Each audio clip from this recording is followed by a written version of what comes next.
Welcome back, everyone. Welcome back to another edition, for the first time in a very long time, of the SC2 Online Community Open number 142, the first and only Community Open of the year of 2023. It's been a long time, and welcome back, everyone. Welcome back. I'm, of course, your host, Light VIP, and with me, I'm joined by the lovely people in the chat, by my plushies, and by all these players as well.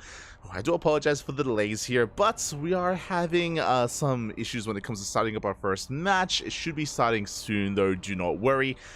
I'm just coming live to let you in on what's been happening here, because it's a pretty special day. It's a pretty special event here. It isn't just the first SC2 Online Community Open of the year. It is also the beginning of a 24-hour marathon.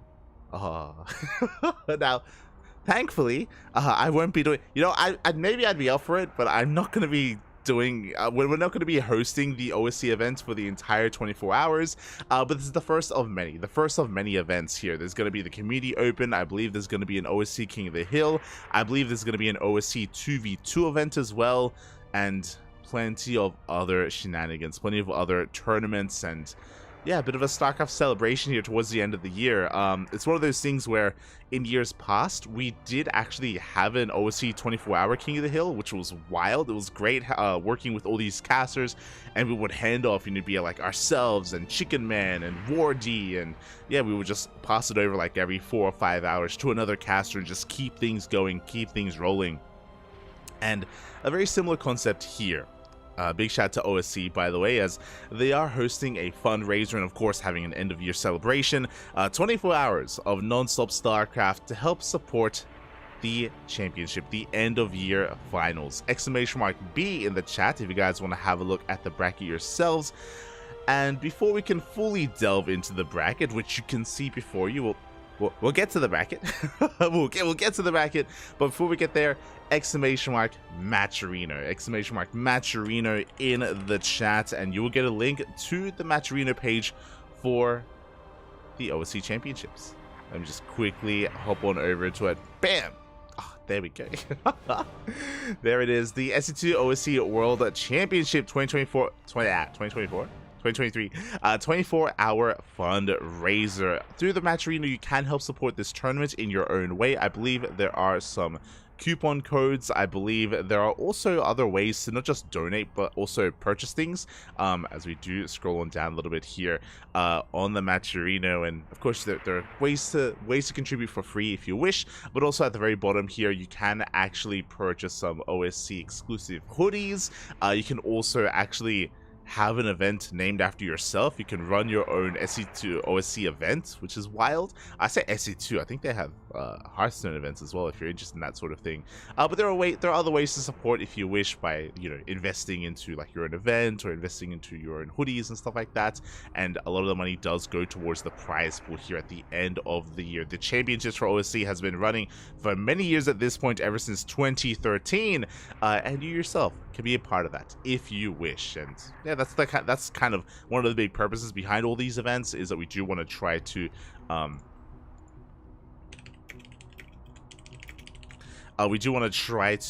attention to the Matcherino and try to fund it as best we can, not just here ourselves, but also some of the other community casters out there. I believe eventually we will be handing off to some of these other casters. I believe Dave Testa, Chicken Man, Just Jordan as well are going to be getting involved. Kozan's going to be casting. I haven't casted with Kozan in quite some time. I miss him, Papi. I miss him. Need to make something happen there.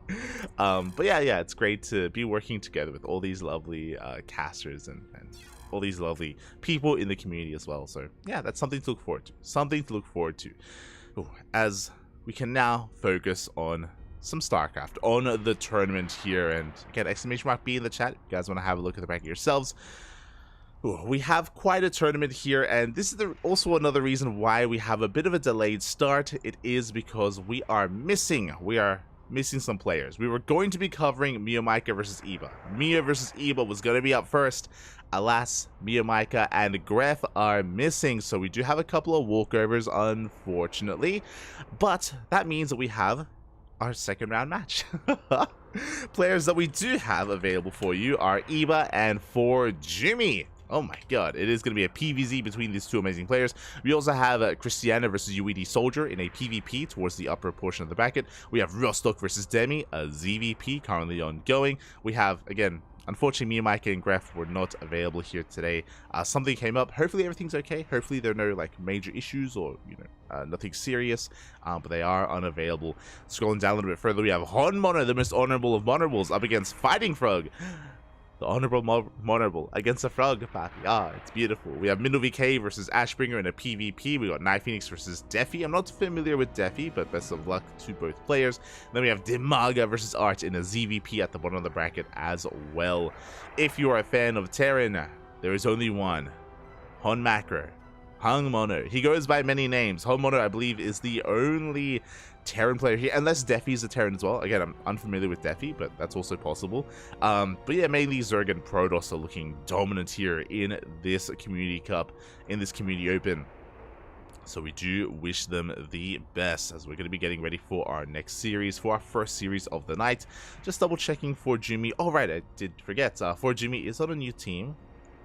For Jimmy is currently Little Fairy, and hopefully he's feeling okay. Yesterday we actually raided for Jimmy. I say yesterday, yeah, yesterday after WTL, we did give him a raid. He was streaming, but he did let us know that after Home Story Cup, for Jimmy was unfortunately under the weather.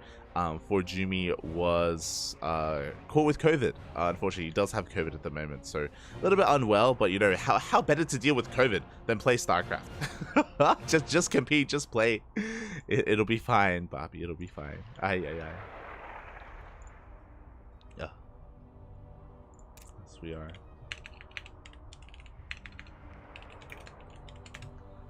Going to be getting things going here. Players just conducting their vetoes, and then we'll be diving on into this again. The tournament well underway. Thankfully, all the other players are here. Again, we only had 2 walkovers, and it still just allows us to, sink our teeth into a really solid ZVP as well. For those curious, this is not our only broadcast of the night. After the SC2 Online Community Open, we'll be covering WTL. WTL is in a couple of hours, so we'll be jumping into that soon thereafter. So yeah, a night full of soccer. Then after that, we get to sleep for a couple of hours, and then after we sleep, we can get into the IEM Katowice NA closed qualifier. So back to, and then after that, it's ESL Cup Asia, and then and then after that, it's ESL Cup Americas, and so on and so forth. Yeah. Oh, the StarCraft, Bobby. Oh, the StarCraft.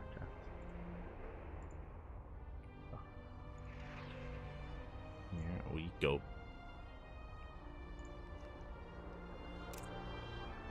Until then, though, we are just setting things up. We are just...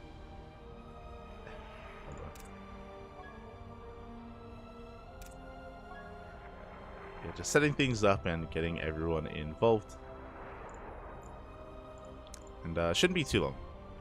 Should not be too long. These players.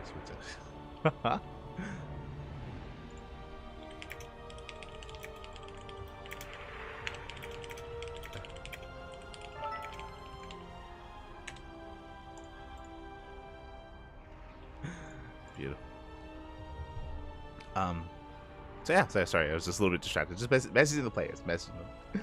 I think Mia isn't here. A big shout out to Kasha. See Kashim in the chat. Soundo as well. Soundo. Bienvenidos. We had Pikachu, Wormstick. We had Aistan being our first verified first quacker. Welcome. Dzień dobry. Georgie, ¿qué tal? ¿Cómo estás? Beautiful. But yeah, I guess from here we're going to be going on a short break. It looks like our players need a little bit more time to set up those vetoes, so we're going to be going on a short break. When we return, we will have some StarCraft. I promise you. I know it's been a little bit. I know we've had some small delays here and there, but I promise you, once we return, we will have for Jimmy versus Eva. It's going to be beautiful. It's going to be amazing. Let's go.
And welcome back again. Just a short break here. Hope you enjoyed that brutal OST because we have returned with our first matchup of the night with a PV. Oh no! With the PvP gun. God damn it. Spawning in the top left-hand corner of Golden Aura, we have the German Protoss player, the blue Protoss representing Team Little Fairy. It is for Jumi.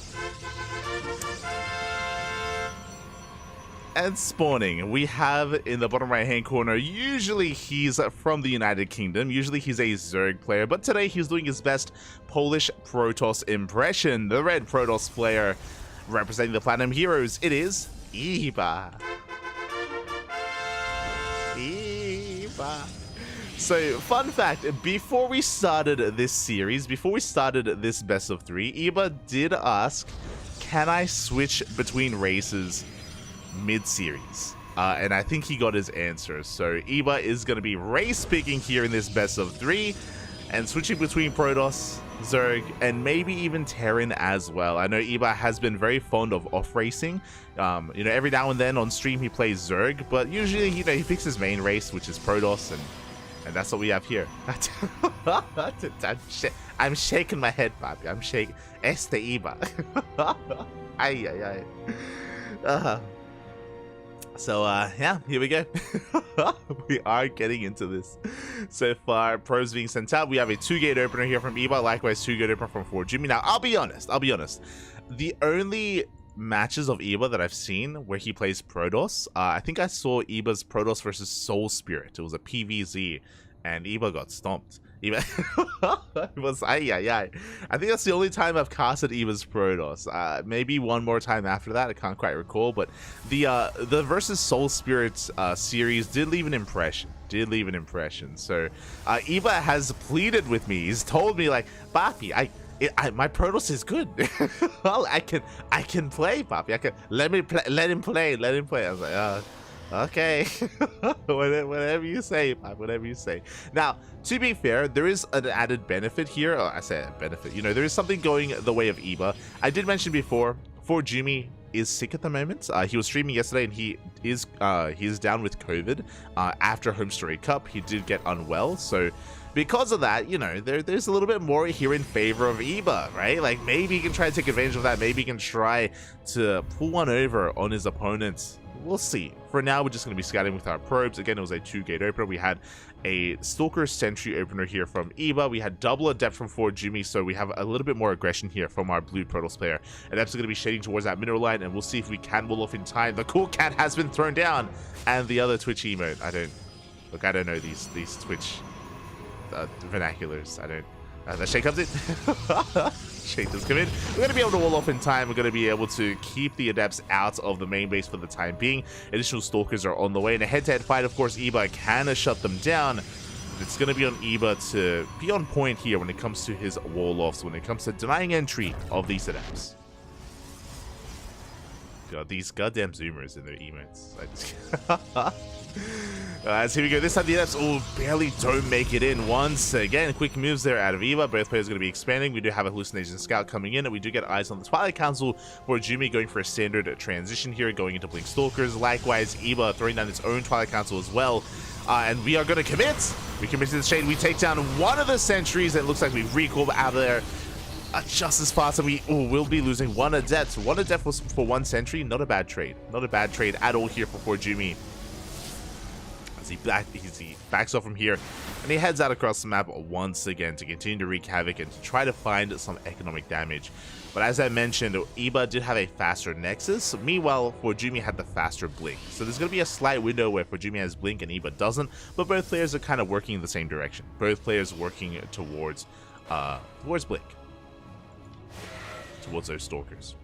Meanwhile, 4Jumi going to be chasing down the Adepts of his opponent as well. One Adept does go down. Nice moves are from 4Jumi, committing to his aggression.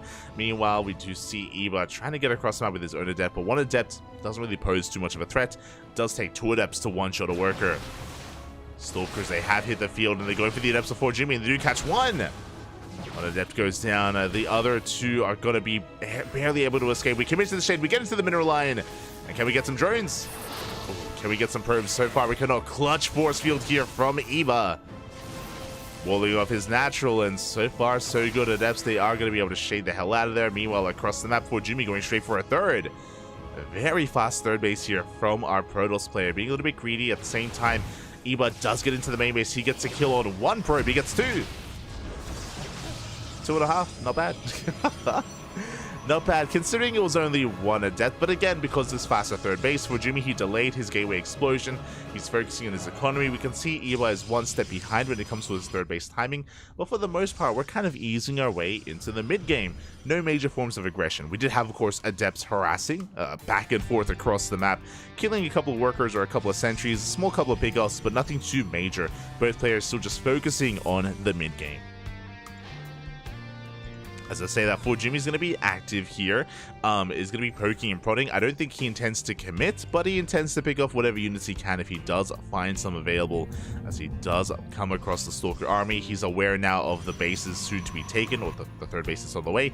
For Jimmy, just wants some confirmation as he does rotate around. Meanwhile, here at the natural, Adept shades in once again, going to be distracting Eba for a moment. One Stalker does respond. Third base is under fire. We're going to get a couple of volleys, decent force fields as well, but Blink is done. But a good concave as we almost catch a Stalker. So far, good control out of for Jimmy. Good trades. Hasn't killed anything yet. He is going to be backing up. Does have some more force fields. He catches 1. Does get 1 Stalker. Loses a sentry though. Will lose another sentry as well. So far, the blinks are on point. Eba losing another Stalker. Trading 3 for 1, and things are getting a bit chaotic. Looks like for Jimmy doesn't have enough. Ooh. Bleeding out another Stalker here in the retreats. Looking at the battle report here, it looks like for Jimmy, well, both players did lose their sentries. That's true. For Jimmy only got 3 Stalkers. Eba got 8, by the way. Oh my god. 8 Stalkers in favor of Eba. The better blinks, the better trades. Very nicely done. And with that, for Jimmy's going to be backing up. Again, he has a slightly better economy. He's going straight for a 4th base as well to be able to maintain his losses. But again, losing 5 extra Stalkers like that, that is not insignificant. And you can see that Eba, he has taken a big supply lead. And I think this is also why he probably Eba wanted to play, was keen to play PvP here against for Jimmy, is that if it comes down to micro, like just control here, Eba is a very fast player. He's a very fast player. He's a young boy, papi. So yeah, when it comes to that, if it comes down to just pure blink control, Eba, he may have the edge. I mean, what's the age disparity between these two? I know Eba, he's like one of the youngest players, but I know for Jimmy's also like a bit of a zoomer. This is when I find out they're like 2 years apart. A little bit more than that. Okay. For Jimmy, he's actually I assumed that he was a teenager. He's 21. He's 21. Yeah, for Jimmy, he's okay. He's getting there. But I remember when he was a teenager. Ay. It's been so long. Time goes by. They go up so fast. But here we go. We do have for Jimmy rotating towards the south, going for the gold even. The expansion pattern here for Jimmy, or just the aggressive nature of expansions is insane. Here we go. We have Zelts into the main base, forcing a recall into the main. At the same time, the main army does dive on top of the 4th base. We're going to be forcing a cancel, containing Eba to 3 bases, while for Jimmy is on 5. Stalker, they dive on forward. Eba getting caught out once again. Zelts from the right-hand side. We're getting us around. Stalker's going to be falling, and again, Eba's being pulled apart between his bases. Earlier, he did have a good start. He did have a good fight. But now, oh my god, he's going to be losing his 3rd. 2 bases go down. The armies do clash. And for Jimmy, he's just taking a better fight. Again, this Zell timing getting out of control. We get another massive warp in into the main base as well. And suddenly, everything is on fire. That's 14 dead workers. We depowered the Twilight Council charge. It's not going to finish. We go straight for the Nexus as well. And for Jimmy's like, mate, you may have been able to survive my first attack, but mate, let me show you wave 2. And then bam! Base is going to be falling left and right, forcing a base raid essentially. Eba's all in, pulling the boys. It's all or nothing for our red Protoss player. As we get across the map, we focus down the shield battery. And we're going to try to focus down the Nexus, but we can always recall. That's the problem. Looking to depower some of these gateways. Looking at the army here. We do have a pretty comparable Stalker count. Bear that in mind. For Jimmy is up when it comes to Zealots. But Zealots, they may not be the most impactful unit here in this base trade. As Iba, he's going to try to escape with some workers. Meanwhile, remember, for Jimmy, he has the goal that we have cannons and shield batteries on the way. For Jimmy, more than ready for a base trade. Again, he is so far ahead when it comes to bases. Meanwhile, his main base is compromised. We just barely denied +2. So close to finishing yet so far. Meanwhile, Iba's losing everything. He may just die from elimination. The workers, they need to throw down some buildings. Iba does throw down the pylon here. Does get eyes on the 4th as well as the 3rd. The probes are going to help when it comes to DPS. Oh, Iba doesn't have charge. Remember that as well. As we have a pylon, Iba does have enough for a nexus. He needs to throw one down soon. Uh-oh. We're running out of buildings. Pylons are going to be falling. Iba still has this one pylon in the center. And there it is. There's the nexus. He'll be able to take down these bases. But again, Iba, he doesn't know that there's still a goal base and production being thrown down. For Jimmy can warp in. Iba cannot. The pylon does fall. And here comes the army of for Jimmy. Again, pretty similar army supplies. Iba doesn't have charge. Even upgrades though, and here we go. Charge is going to be pushing on forward here, closing the distance, getting on top of the army. We have the better concave as well. Iba wasting some DPS here on that building. So far the blinks are okay, but again, pushing down into a concave like this, it's not going to work out. Oof, and Iba, he's bleeding out stalkers, and it's just too much. Too many losses here, overcharges popped. And GG gets called for. Jimmy takes game number 1. Whew. GG. Oh my god. GG, well played. For Jimmy does take the first game. Things were getting a little bit chaotic, but for Jimmy, he was in control of that base trade the entire time. He was, I mean, I don't think it even intended to be a base trade. Remember, he was just in every single, suddenly he was in every base. He was at the 3rd, the 4th, the main, and then pushing into the natural. It's crazy how for Jimmy was able to just pop off on a dime. It was very impressive, and things escalated very quickly out of control. GG, and with that, for Jimmy is up 1 game. And the question becomes, Iba, do we play Protoss again? You know, does he embrace his Polish Protoss heritage, or does he go back to the UK? Does he? And does he go back to his tried and true Zerg gameplay? That is the question. That is the real question here from Iba. And oh, my apologies, I forgot.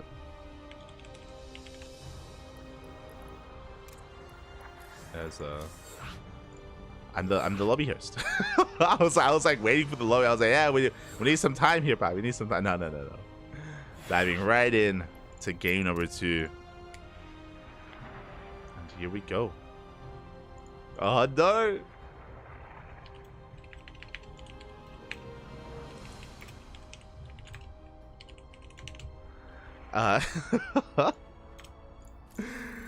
It looks like we are sticking to our guns here. Iba, he's committed.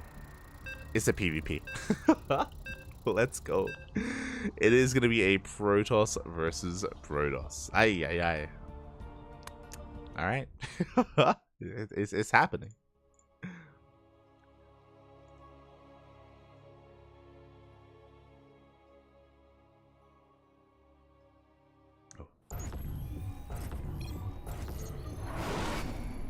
Here we go, spawning in the top left-hand corner of Oceanborn. We have the German Protoss player, the Blue Protoss, representing Team Little Fairy. Leading the series 1-0, it is for Jimmy. And spawning in the bottom right-hand corner, we have as opponent, we have the would-be Zerg player, but currently the Red Protoss, representing the Platinum Heroes. It is Iba.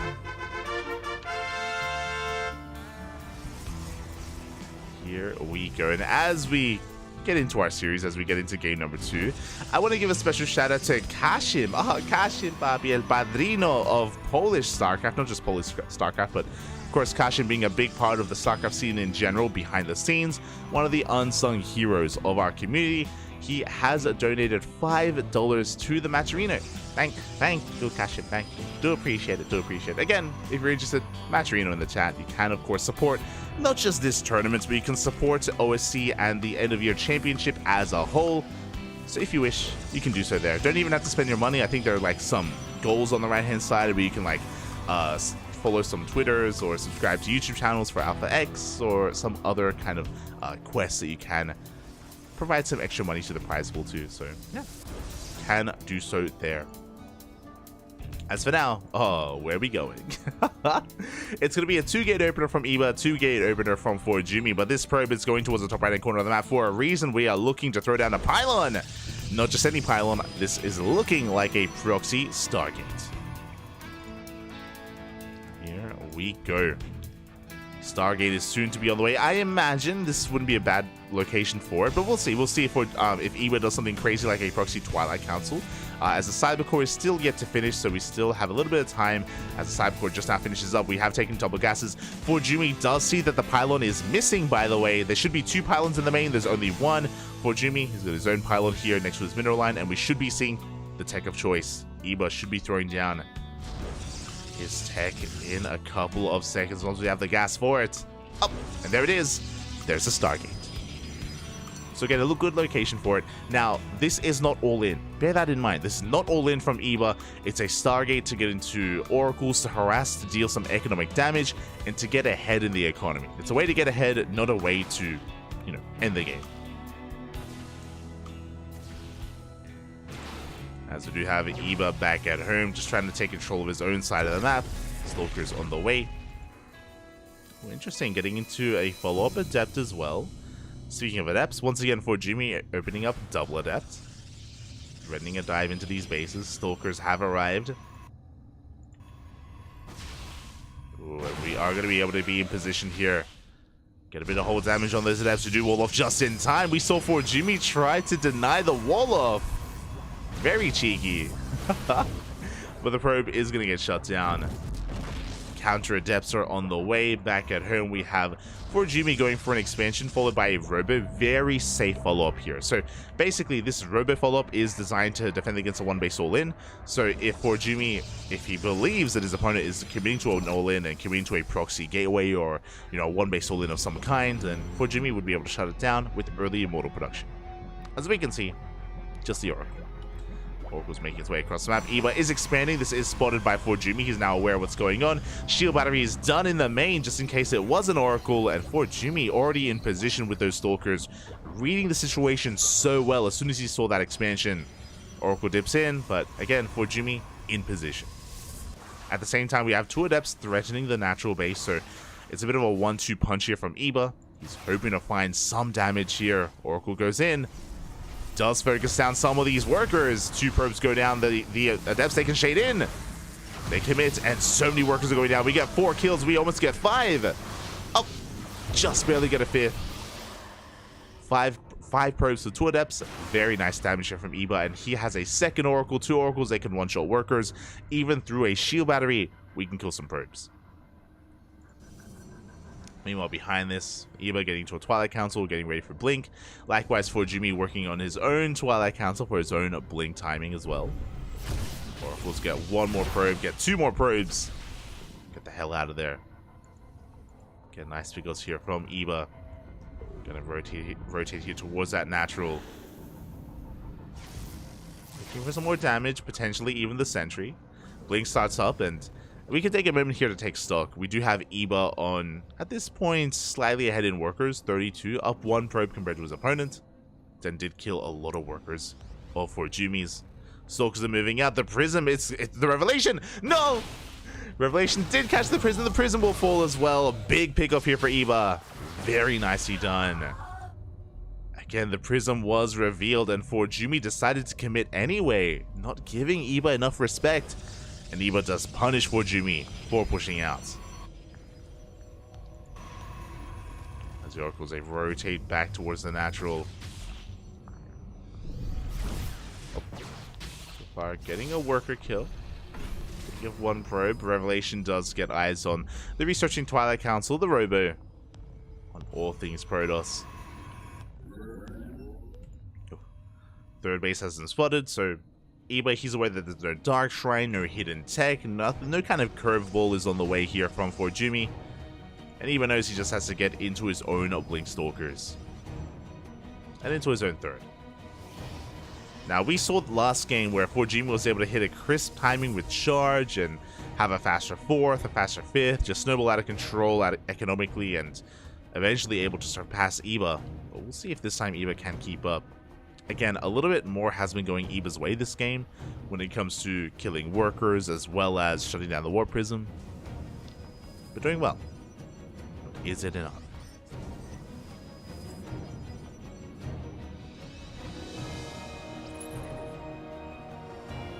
Is it enough?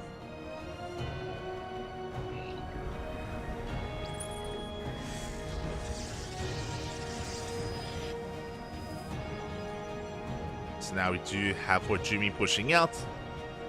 War Prism is on the way to reinforce, and for Jumi, he doesn't have to commit here, but he has the capacity to do so. Gonna be testing the waters, testing the defenses here of Eba. Behind this, working on +1 attack. Eba going straight into charge this time, not slowing down at all, not holding back. For Jumi, committing to pure Blink Stalker. There it is, charge just now on the way. Looking at the army tab, we have an even Stalker count. Couple of defensive stasis traps. We have the concave as well. And from here, Eba, he should be able to take a slightly better fight. Takes down a Stalker. Bar, good moves, takes down a Sentry as well. These Stalkers are getting very low though. But again, the concave was in favor of Eba. He dives on top of the army. He knows he has momentum. And it looks like he can shut this down as well. He can go for the Prism if he wants. He's focusing down some of the weakened Stalkers. Very good control. Oh my god, and Eba completely shuts this down for Jumi. For a second time this series, it happened in the first attack on Golden Ore, and now it's happening here on Oceanborn as well. Where he does overextend, he overcommits into a concave, into a player that had shield barriers to support, stasis traps as well. And just like that, I'm afraid to look at the trade there. Ooh. Eba lost 8 Stalkers. For Jumi, lost 17. That is wild. 17 for 8. 2 for 1. Just over 2 for 1. Very nice control, very nice trade out of Eba.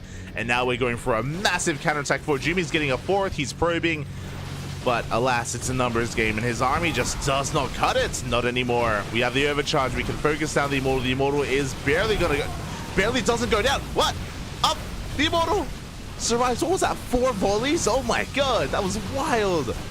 But still, it's not enough. The Immortal did survive for quite some time, but GG gets called, and Eba will tie up the series 1-1. GG.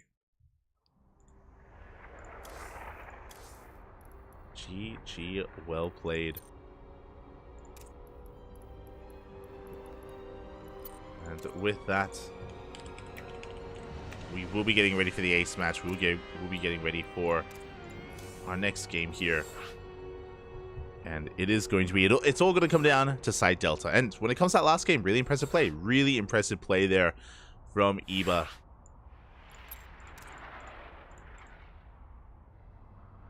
Again, when it comes to blink control, when it comes to blink micro in a head-to-head fight, things can go the way of Eba.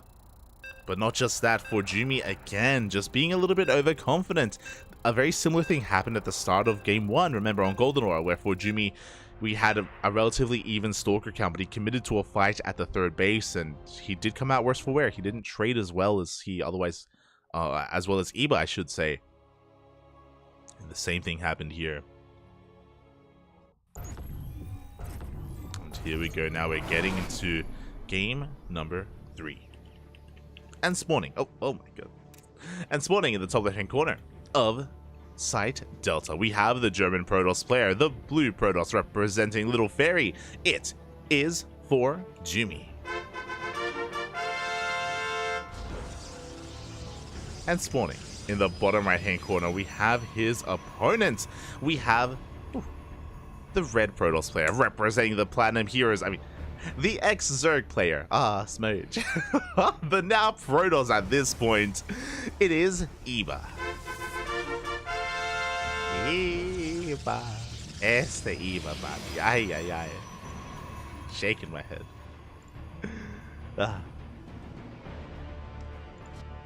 Alas, we are here in the ace match. We are in a back and forth series here. We'll see. Can Eba take it? Can he take down for Jumi with his off race? With his new main race? Let's go. I'm shaking my head. As you just see our probe moving out across. So again, looking for a bit of a scout. So far, everything's looking normal. We do have a 2-gate opener here from Eba, 2-gate opener from Jumi as well. And when it comes to us settling into the ace match, I do hope that Jumi again is a little bit more tempered with his movement, with his army engagements. It does feel like he's been looking at some of these fights and being like, you know what? Even if pushing up this ramp is not ideal, even if my opponent has a similar Stalker count and has a defender's advantage, like I'm gonna do this anyway, because you know what? I'm a Protoss. And I'm up against what this fake Protoss play. I can take it. I can do it. And yeah, you know, sometimes we can misjudge some situations and misjudge a player, and yeah, we'll see if we calm things down a little bit more here for Jumi. As for now, double Stalker against Stalker Sentry from Eba. Let's go. For the first time this series, Jumi is not opening up double Adept for their first time. And I do think it's a wise choice. His Adepts haven't really found too much success. We haven't really been able to kill too many workers of Eba. So he's going to be calming things down here with some Stalkers for the time being instead. Meanwhile, Eba does have 2 workers on the map. He has 1 towards the south, 1 towards the north. Second pylon was thrown down in the main base. We're looking for the proxy here. Jumi opting to go for the fake proxy pylon here towards the northern portion of the map. So Eba overreacting in a way. That's 3 probes. 3 probes on the map looking for proxies, trying to figure out what's going on, afraid of cheese, when really, again, it's a fake proxy pylon. So a nice little win here from Jumi, forcing quite a bit of lost mining time, essentially, from Eba. As Eba, he's still scouring the map right now. He's still looking everywhere he can for any kind of proxy. Meanwhile, Jumi is just happily expanding, taking his natural, eventually working towards his Twilight Council, I imagine. Likewise, Eba doing the same, going to be taking his natural expansion as well.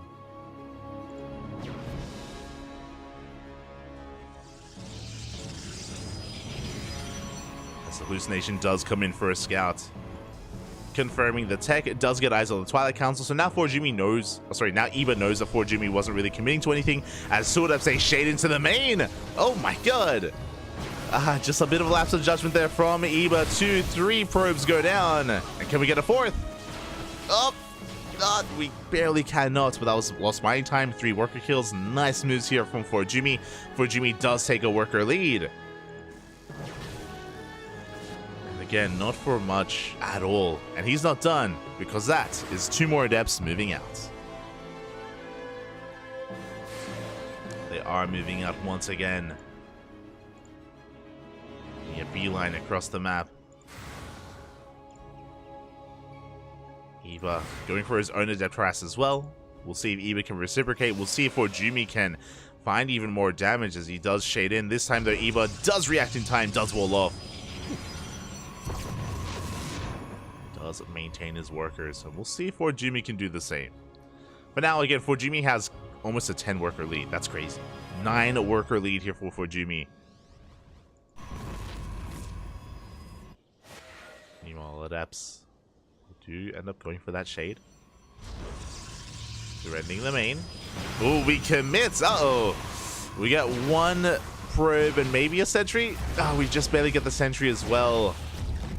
But not ideal here for Eba. Losing those Adepts. Meanwhile, Jumi, he's not done. Still threatening those shades. He could even decide to go for the natural.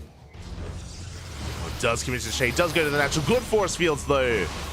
And looks like the Adepts of Jumi also get shut down. Very nicely done here by Eba.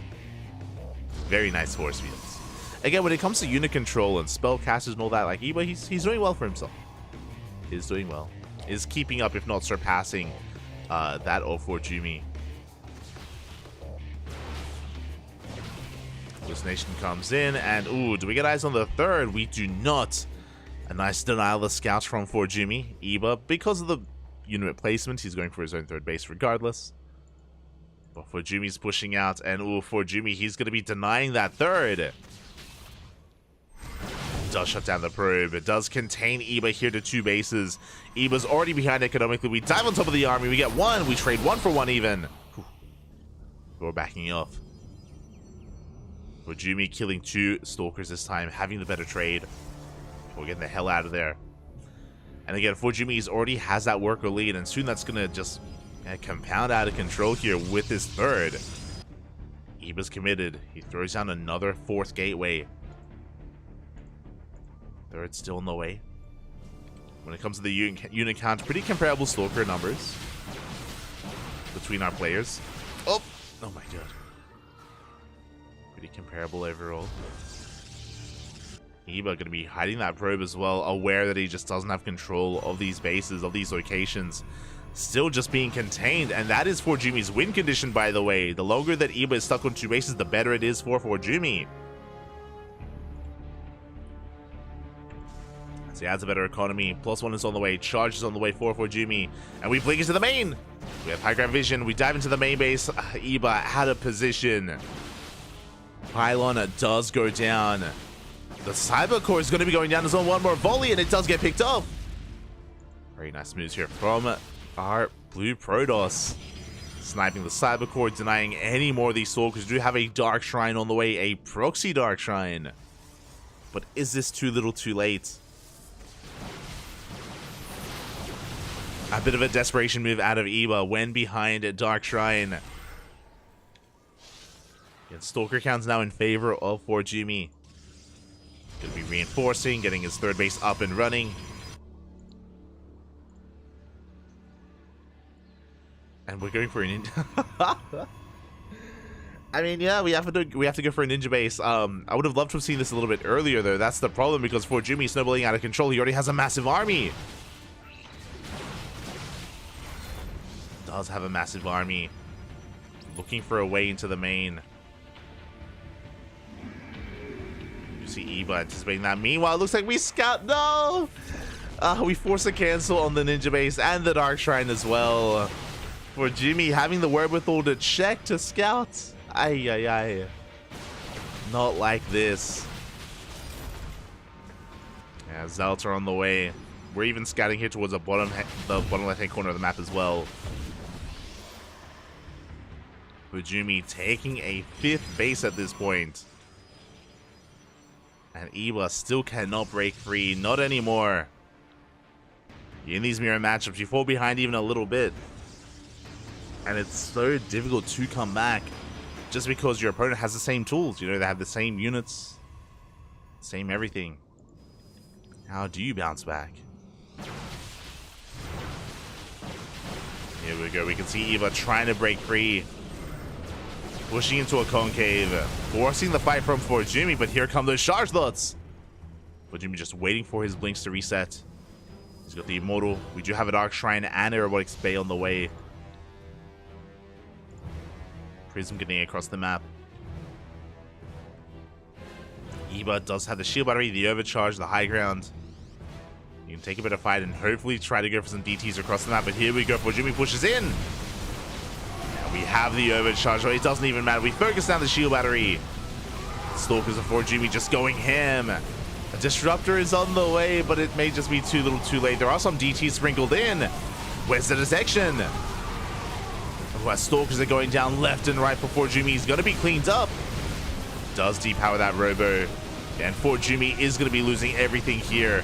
He does trade, and here comes the reinforcements. But alas, no detection. As never mind, he does get on top of these Stalkers. There's only 2 Stalkers left for Iba. Only 2 Stalkers. The DT is doing what they can, but more Zealots are trickling on in. As we barely don't get into the mineral line. Iba, he holds, but again, he's still down 20 workers. We have some Dark Templar across the map, though. Welding into the 3rd, welding into the main. There are cannons everywhere. No. There are cannons all over the place. Fujimi, he's ready for this. Cannons and shield batteries. We can maybe focus down some of the production, but an observer is on the way. Now, these Dark Templar, they do force Fujimi to turn back around for a moment. He's keeping his attention back at home, trying to deal with this. And Iba being as annoying as possible.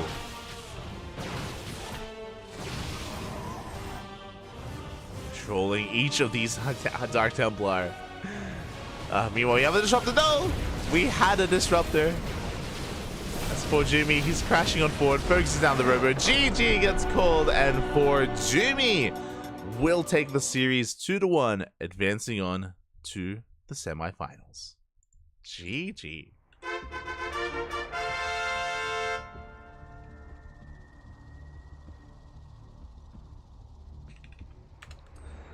GG, well played. GG, well played. Congratulations to Jimmy here for advancing on and for shutting Iba down here. But it was a back and forth. And you know what? Shout out to Iba, because, you know, he may not have been playing his Zerg race, but despite that, did force the ace match. You know, he was able to force out a game 3 and brought Jimmy to the brink. So, GG, well played. Very well done. Very nice done here by Iba. But of course, Jimmy does advance on into those semifinals, where he's going to be waiting for the winner of Cristiano versus Rostock. Oh, another PvP. Oh, are we going to have nothing but PvPs? Oh no. Not like this, Mappy. Not like this.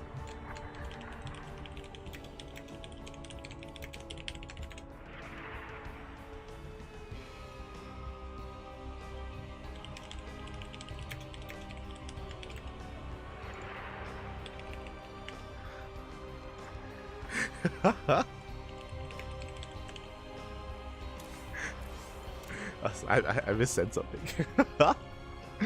Oh god! But with that, we can take a look at the bracket, because I am concerned.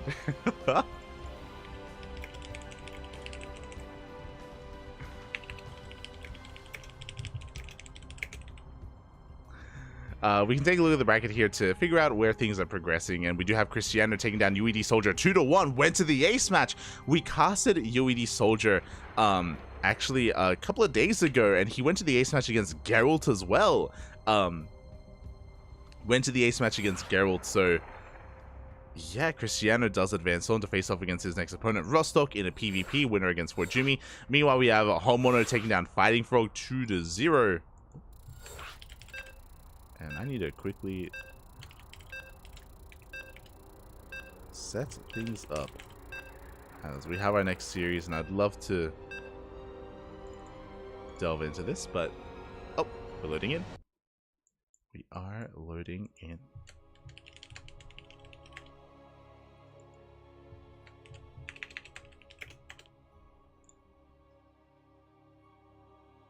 One momento. There we go. We have our next series. It is from the lower portion of the bracket. It's a PvP, a fresh best of 3.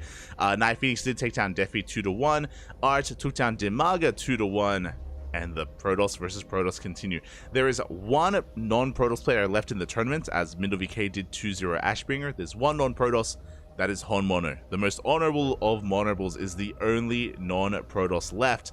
No more Zergs, only one Terran. So wish you best, Honmono. Wish you best. And here we go. Spawning in the top left-hand corner of side Delta, we have the pink Polish Protoss player representing the Platinum Heroes. It is Art. And spawning in the bottom right-hand corner, we have his opponent. We have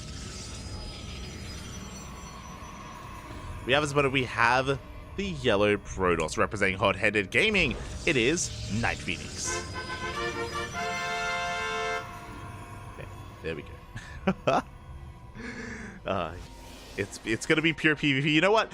One of the big reasons why I decided to cast Iba early on was like, look, I need to cast a Zerg early because I know they're not gonna last too long here, and I wanted to at least cast one non-Protoss, and then Iba off-raced. Then Iba played. We're only gonna cast Protoss today, aren't we? Yeah.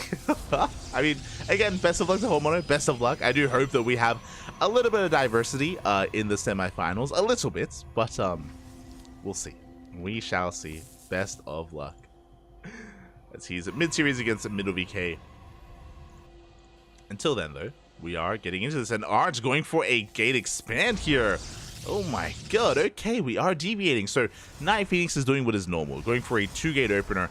Meanwhile, because there's a ramp coming into the natural base on side Delta, Art is going for something more economic, going for a single gateway into what would be an expansion. Behind this, Art did open up double gas, so it looks like he may go Stargate first before, and there it is. There's a Stargate, is on the way here for Art, and then he's going to be throwing down that Nexus soon thereafter. So a very economic opener out of our pink Protoss player. It's going to be on Knife Phoenix to try and punish him, and it looks like he will. This probe, my eyes are on it. We are committing to a pylon. It looks like Knife Phoenix is going for a one-base all-in. Twilight Council's on the way. This is going to be for Blink. I imagine we're going to be throwing down a third gateway back at home and a proxy fourth gateway for a one-base, four-gate all-in from Night Phoenix. The aggression is upon us. Let's go. Meanwhile, Art's back at home, has a defensive shield battery.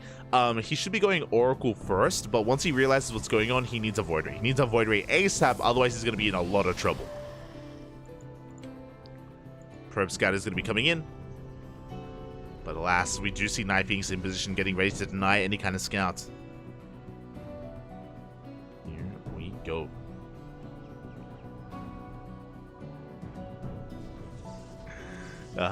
As the Oracle's on the way, we have a Forge as well. Art being a little bit greedy here, looking to work on some upgrades that will grant him access to some cannons. And there it is, Void Ray is on the way. Stalkers, they do dive on top of the Oracle, immediately getting some hull damage done. Back in the main base, we shut down that probe. We get eyes on the third gateway. It looks like Art realizes what's going on. We need cannons, shield batteries, cannons, Void Rays. We need everything we can muster. And Night Phoenix has arrived, focusing down that shield battery. Shield battery is going to go down. Void Ray still a ways away. Oh no, it's still a ways off. And we do go straight for more of the site defense. It's going to be going down. Oracle does get into the main base, but we have the shield battery holding on. Void Ray does pop out and almost gets one of those Stalkers. You have to warp in back at home. Additional Stalkers on the way. As I mentioned before, again, 4-gate, one base all in. 4-gate Blink, one base all in from Night Phoenix. Second Void Ray is soon to pop out. We have a cannon, a shield battery on the way. Another cannon as well. Now, once Night Phoenix gets Blink, he can decide to try to bypass these defenses and go into the main if he gets high ground vision. That is an opportunity for him to try to go for. That is available to him. Meanwhile, the Oracle was recalled back home. Stasis trap into the main. You love to see it. Art, he's aware of the potential of a Blink into the main base.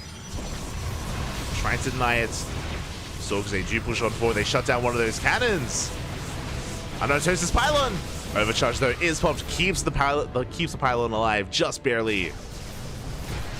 Again, it looks like Night Phoenix has recognized that there's only one pylon here. Second pylon gets thrown down. But how many Stalkers do we have? 11. We can still go for it. Yeah, we dive on forward here. The pylon is going to fall. One more volley, and it does depower everything. But that's still 3 Void Rays. We have to respect it. We're going for the next pylon. We don't get it. Oh, everything gets repowered. Just in time. Art is holding. How many Stalkers? 12 Stalkers for Night Phoenix, but these Stalkers, they're battered, they're bruised, they're very low. Now, the prismatic alignment, the overcharge was just used. And once again, we depower everything, we dive on top of the Void Rays. We blink on forward, one Void Ray goes down, but the shield batteries are back up and running. GG gets called, and Art will survive. Art will take game number 1. Whew. GG. Let's go. Ooh, GG, well played. Very nicely done there by Art. Props to Night Phoenix for trying to punish his opponent, but alas, was not able to.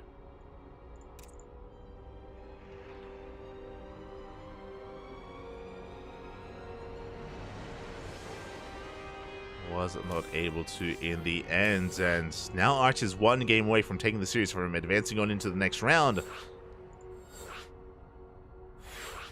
Speaking of the next round, once we do wrap this up, it looks like we have the upper semifinals ready for us.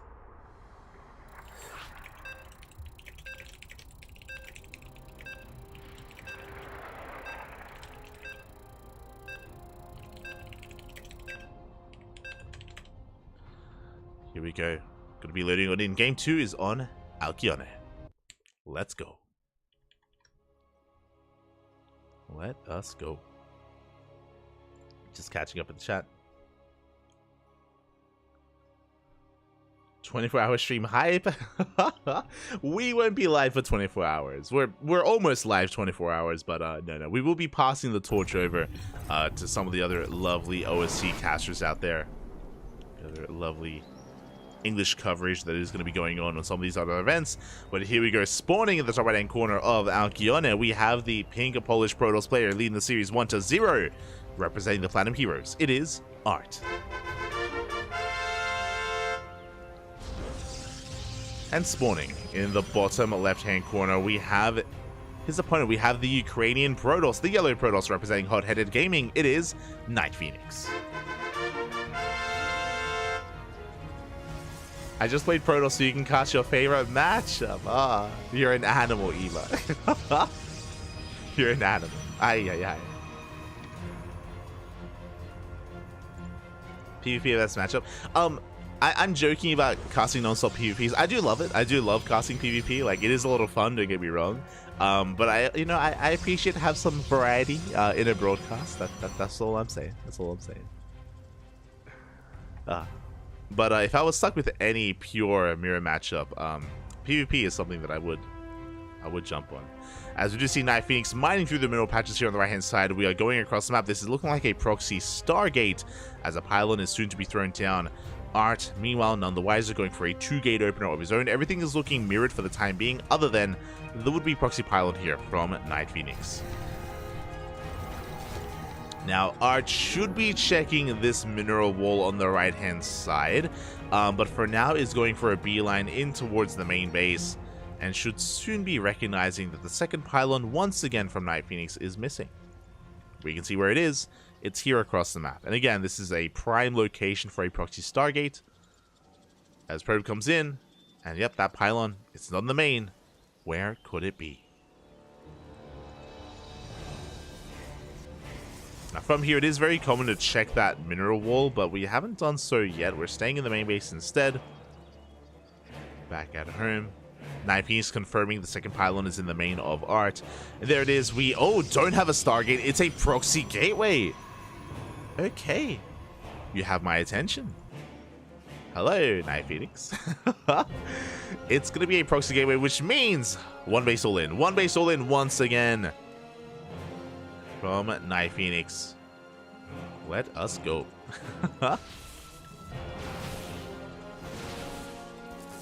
You have a pylon. Just to get eyes on the first units here, it is going to be the Stalkers available for Art. Night Phoenix. Oh, the probe!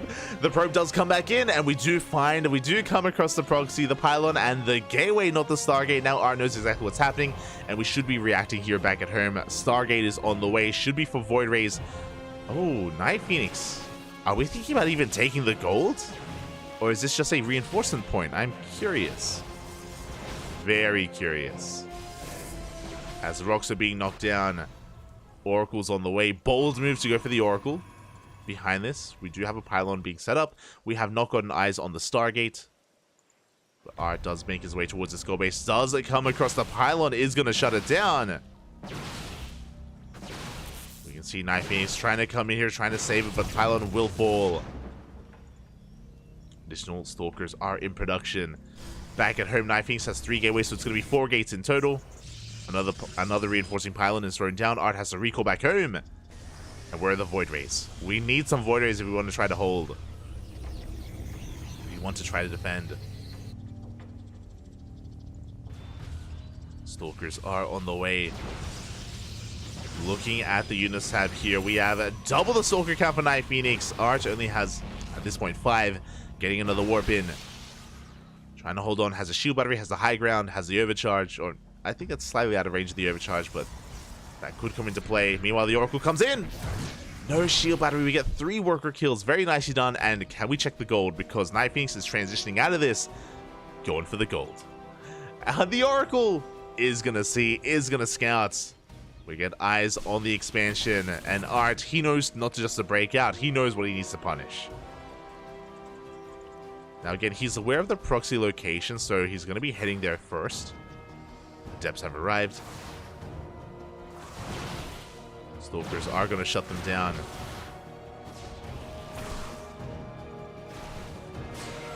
The depths do shade towards that natural. Immortal has been revealed.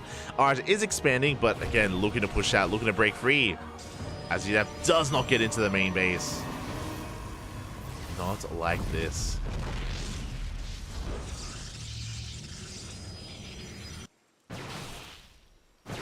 Oracle does get eyes on the army. Ooh, does miss the revelation. Or was trying to towards the end there. Didn't quite get it. Night Phoenix still doesn't have that goal base up and running. Not yet.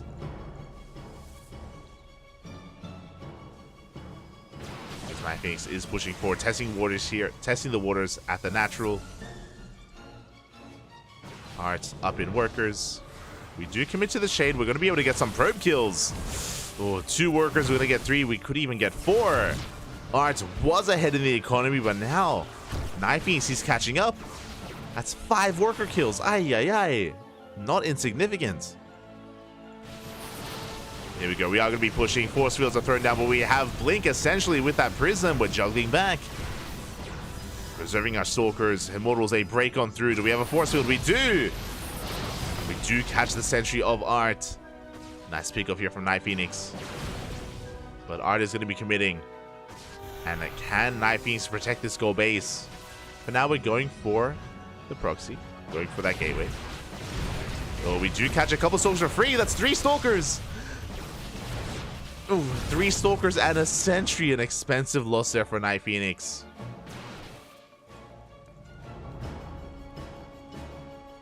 You see Art keeping up here with the main army rotation as well. We may have the Nexus, but where's the shield battery? We need it for the overcharge. Shield battery is late. And we have 2 Immortals with this. Art looking to snowball out of control.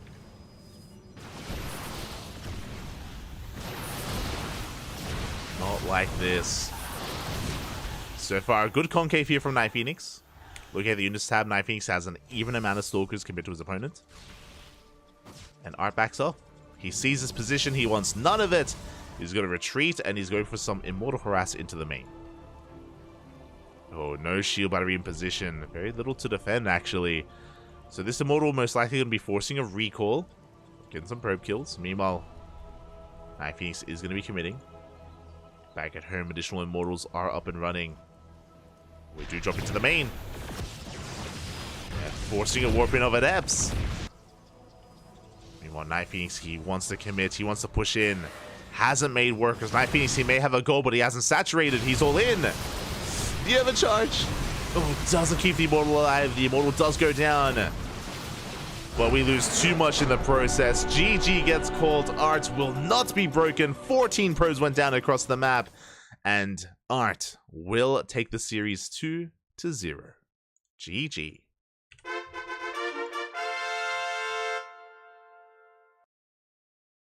GG, well played.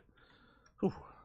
Again, a very strong performance there out of our very aggressive style of Night Phoenix. 2 games in a row, we had 1 base all-ins essentially. Even that last game, even though Night Phoenix tried to rush into the goal base, even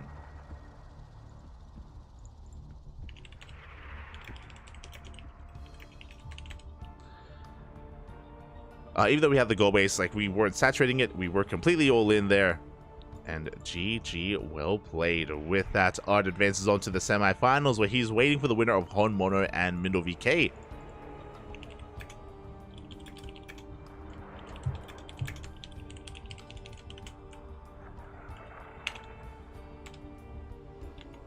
As we message some players here, and we are getting ready for our next matchup. The PvPs continue! Exclamation mark B in the chat if you guys wish to have a look at the bracket yourselves. As you can see here, we have our upper semifinals ready. Cristiano did take down Rostock 2-1. And up next, we have Fort Jimmy versus Cristiano. Let's go. Do need a moment here to set things up.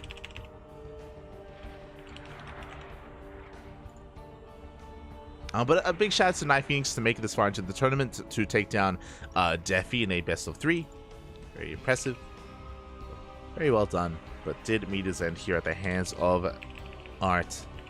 And I would say that Art is going to be one of the favorite players to make a deep run here and make it to the finals. We'll see if he can be stopped by either Mindle or Hon Mono. Do wish them the best.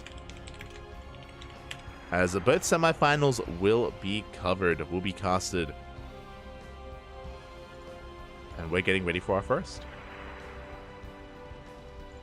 We are getting ready for our first semis.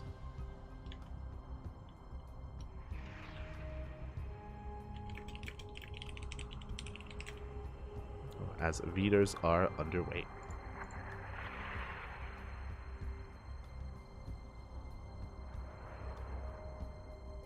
They are underway here, and yeah, again, homeowner versus middle. That's actually becoming a pretty long series. They've been going at it for quite some time. So wish them the best. Do wish them the best.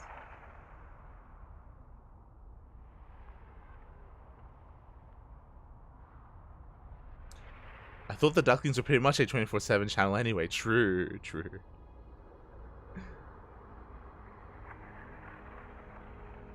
Every sub, I cast another random Chinese tournament.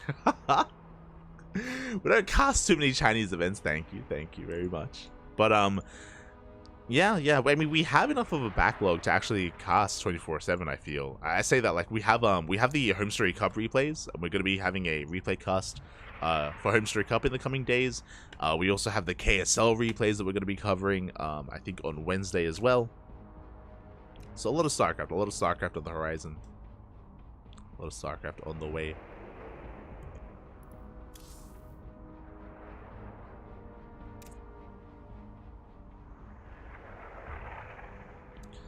Here we go.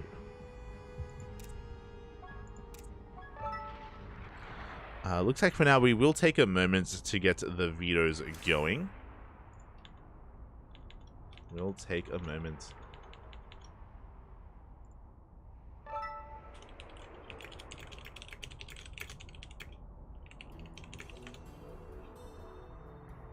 And while we have a little bit of a moment of reprieve here, another big shout out. Another big shout out as well, because I did mention before that we do have, of course, the Match-Reno page to help support and help to fund the end of year championships, which, bam, is right there. We do have the Match-Reno page. ! Match-Reno in the chat if you guys want to support it yourselves. But we do have another contributor. I think you can see it. There it is. You can see it there. Shout out to Quake World, as they did actually redeem something quite big. Oh.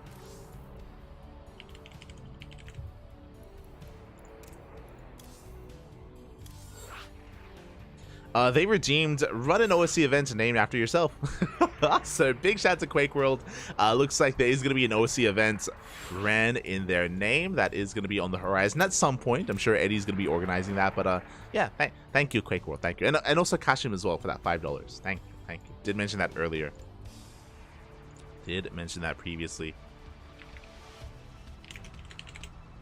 As it looks like Vitos are done.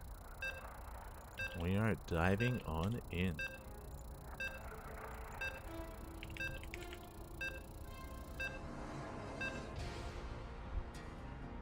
We're diving into game number 1.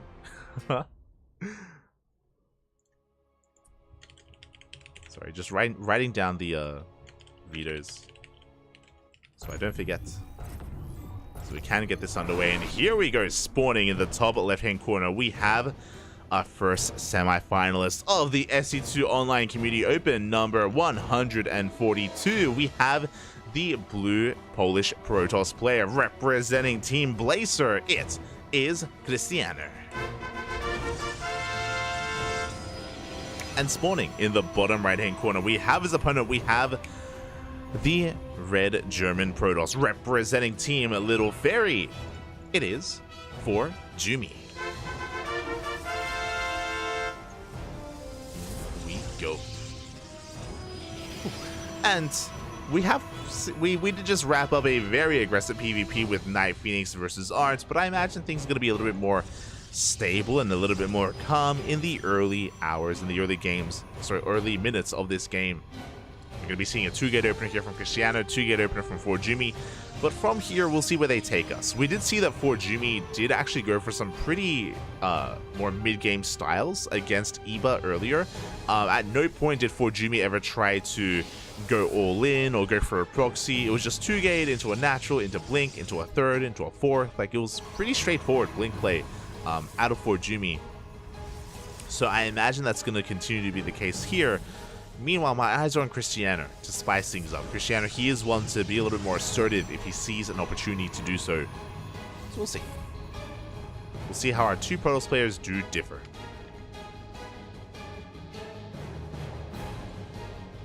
Oh, as predictions are open in the chat, so place your bets on how you think this PvP is going to unfold.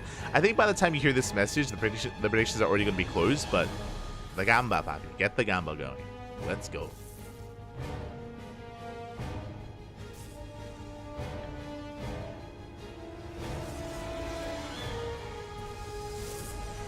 As for now, we do have Cristiano opening up double Stalker. Likewise, we have double Adept from Forjumi. We saw a lot of double Adept in Forjumi's series against Iba, if you recall. With two Adepts, you can get economic damage done. Basically, the role here is Forjumi is going to be getting across the map. His goal is going to be to bypass these Stalkers and to threaten the main base. Ideally, slip in and kill some workers, get an economic lead. Meanwhile, it's on Cristiano to catch the Adepts, to catch them, to shut them down, and to be able to fortify himself and get into a stable early to mid game. Here we go.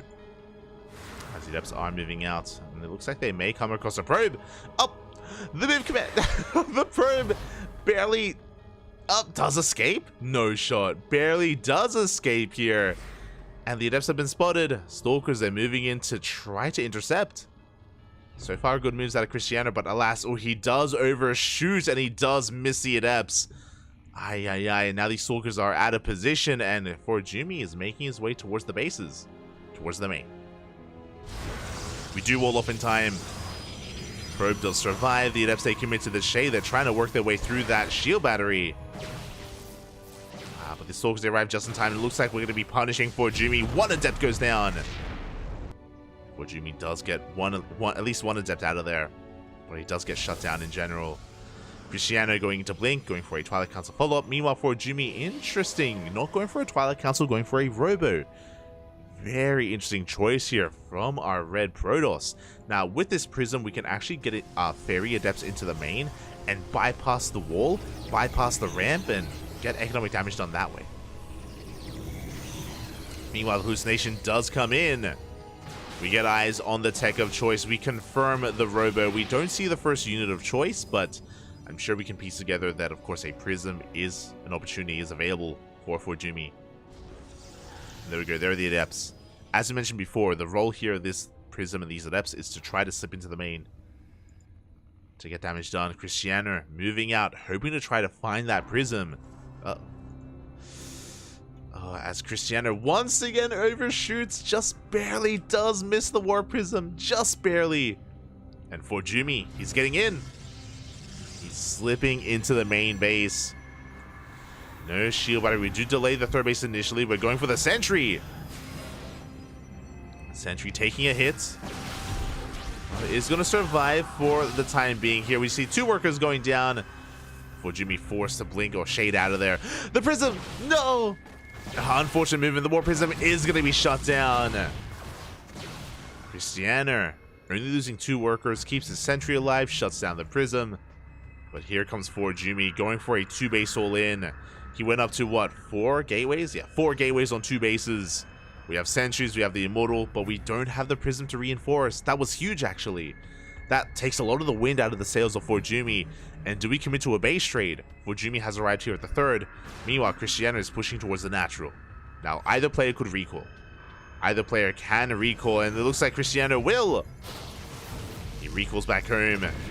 Here comes the army of Forjumi going straight for the Robo. The boys are being pulled. Good force field. But we have Blink. Yeah, we bypass the force fields. Get on top of some of these sentries. The boys are being pulled back. And we have plenty of army, plenty of DPS and firepower here. Forjumi being forced back once again. The Immortal! The Prism! Prism barely goes down, saves the Immortal a little bit longer, but it looks like Cristiano, he's going to shut this down completely. A lot of workers are falling, though. That's 17 dead probes. And Cristiano is still ahead in workers. GG gets called. Forjumi was completely all in, and Cristiano takes game number 1. GG.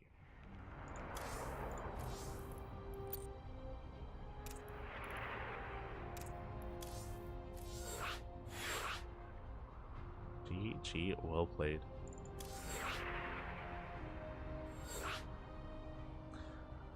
we are going to be getting ready for game number 2. And game 2 will be taking place on Golden Aura.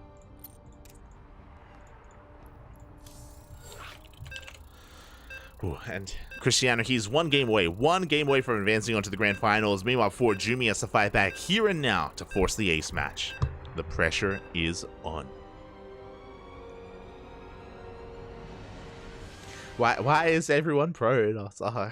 I mean, what are the big other races that we're missing here today? Like other big names, I should say, that we're missing here today. Wayne, you know, Wayne, he does pop in every now and then to represent the Zerg race in some of these online weeklies. Who else are we missing from the Terran side of things? Battle B, Cuckoo, you know, some of these other European Terrans, they pop in every now and then. I mean, to be fair, we have an update. We have the lower semifinals. Hon Mono, it went the distance. He went to the ace match against Middle VK, but he did win the series there, which means we still have one non-Protoss left in the tournament.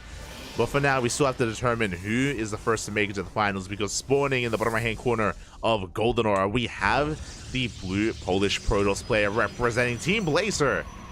One game away from taking the series. It is Cristiano. And spawning in the top left-hand corner, we have his opponent. We have the German Protoss player representing Team Little Fairy. He has to fight back here and now. It is Jumi. Who are we doing this for? Jumi. Here we go.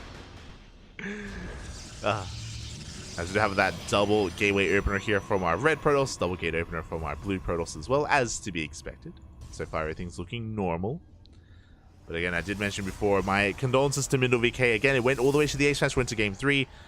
But Middle VK has been eliminated from the tournament, and the most honorable of honorables, the South Korean Terran living in Hapon in Japan, is, waiting in the lower semis. Lying in wait, we will be heading over to that lower semis match after this one. We will get there.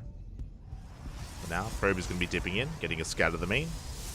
Does get eyes on the second pylon, so no proxy pylon from Cristiano. Likewise, we do have Jumi soon, with no proxy pylon either.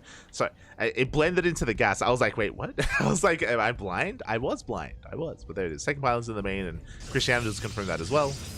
So everything's looking normal. We have a double stalker opener here for Cristiano, double adept from Jumi. And it's going to be on Jumi to get some economic damage done. Basically a mirror of game 1. Same thing, same opener as game number 1 so far. And we'll see if Jumi can have a little bit more success with this. Ooh, as we are committing, we're doubling down. This is not just 2 adepts, we can go up to 4. Behind this, we can even go up to 6 or even 8 adepts as well. So, yeah, Jumi being that much more aggressive here. Meanwhile, Cristiano going 2-gate opener straight into the expansion. Very greedy, very economic opener here from Cristiano. A lot of Protoss players, they do like to throw down tech first, but no, both players do go for the faster expansions. I mean, Golden Aura is a more defendable map, especially because of how narrow this entry point is towards the natural. And both players are looking to take advantage of that. Adepts move out. They are spotted by Cristiano. He does see 4 adepts on the move. Meanwhile, he does keep on pushing with those stalkers. Jumi turning back around, though. But what's the stalkers? They get into the main. No shot. They just waddle on in. They get 1 worker kill. They force the cancel. The adepts, they have to turn back around. They have to race back home. It's going to be 2 dead workers. We're going to get a 3rd. Can we get a 4th? We recall. And adepts, they tickle stalkers. Both stalkers, they do recall back home. Very nice damage here. Cristiano, he didn't just deal economic damage, but he also delayed the attack of Jumi. Now we can see here it is only going to be 4 adepts. It was 4 adepts into some sentries. Adepts are moving out. They get spotted by Hallucination. Hallucination comes in and we'll get eyes on the follow-up tech. Cristiano, he does see the blink is on the horizon, and that he has the faster blink as well. Does confirm that the Twilight Council is delayed. Jumi, he has to commit. Whether we go for the main or the natural, we could go for either or. For now, we do cancel. Cristiano is able to keep up. again, there's going to be a small window where he has blink and his opponent doesn't. Not the biggest of windows. I don't think it's going to be too impactful. Hallucination comes in from Forjumi, does also confirm the 2-base saturation as well as the Twilight Council with the research. So he's aware that it should be blink versus blink. Forjumi doubles down though. He may have later blink, but we do have a Dark Shrine on the way. When behind Dark Shrine, let's go. And we'll see if he's able to catch Cristiano with his pants down. Even before we get into that, though, that's a lot of Stalkers. Looking at the units tab here, we have 10 Stalkers from Cristiano against the 3 of his opponents. Cristiano building up a pretty hefty army. The downside, though, Forge is on the way for +1, so Cristiano, he's doubling down on Stalker production, which would be fine. But where's the Robo? Where is the detection? Proxy Pylon gets thrown down. Cristiano, he does come across the Pylon, though. He's going to be able to deny it. Does force a cancel. Hallucination, I thought was going to go for a scout across the map, but instead we're chasing these Adepts. Cristiano getting a little bit distracted. Robo's on the way. But I want to say that we can get some DTs in here before the Robo finishes, before the Observer finishes. 2 workers go down. Dark Shrine is just now finishing up and show us the DTs. Unfortunately, there's no Proxy Pylon to just send it across the map. There we go. We have 2 Dark Templar on the way. Robo still in production here for Cristiano. Is going to be pushing. Looking at the units tab. Oh, again, he still has a very, very large Stalker lead. We do have a couple of Hallucinations. And the Hallucinations, they are going to be tanking some of the Stalker shots. But the Hallucinations go down, and we still have just an overwhelming Stalker army. Cristiano, he's going to force a cancel. Look to force a cancel at the 3rd. At the same time, here comes the Dark Templar. But we have a cannon. We have 1 cannon in position. 1 DT goes down. The other slips into the main base. We have an Observer on the chase. Looks like Cristiano, he does back up. He does respect the main army. DTs, they get 2 workers. They're going to get a 3rd. 4 dead probes. Is that enough, though? As we get a kill on the 3rd base of Forjumi. Cristiano, he still has an insane Stalker lead. He's getting his own 3rd behind this. Section everywhere. Cannons being thrown down. And Cristiano, he can keep pushing, to be honest. There is not much holding him back.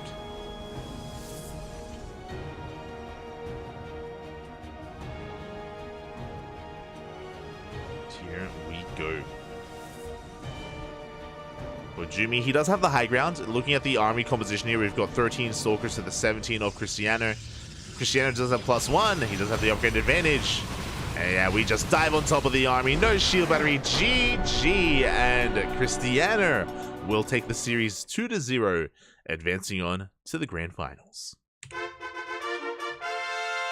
GG, well played. Forjumi had a solid run here tonight, especially considering that he was unwell, that he was sick.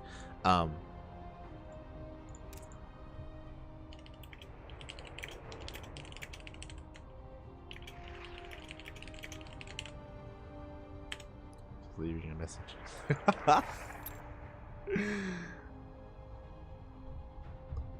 As we head on over here to the America server. Sorry, I'm just very quickly moving over so I don't miss the players. But yeah, GG, well played. Cristiano does advance on to those finals. Forjumi does bow out in the semis. But what I will say is, shout out to the players, because I believe top 4 do get paid out. Not just top 4, top 8 actually. Top 8 do get paid out in this tournament, so we do walk away with something.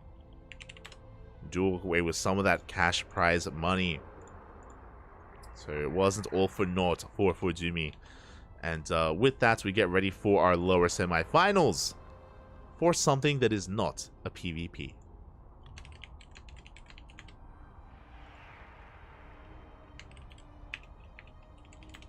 Here we go. Just need one moment to get things ready.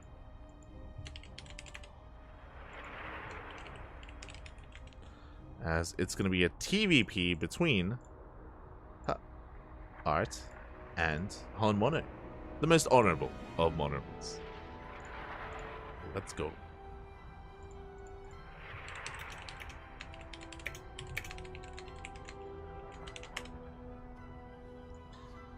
And can we stop the PvP finals? That's the question. Honmono, he's got the Terrans and maybe even the Zergs behind him as well here to deny the PvP finals. Can it be done?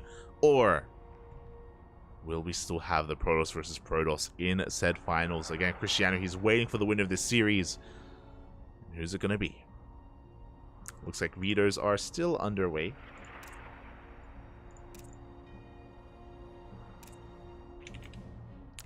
Readers are still going to be underway, and yeah, we can just have a look at the bracket itself here to go over everything that has been progressing. Oh, there we go. And again, we had quite a turnout, quite a stacked turnout here. It was great to see so many players.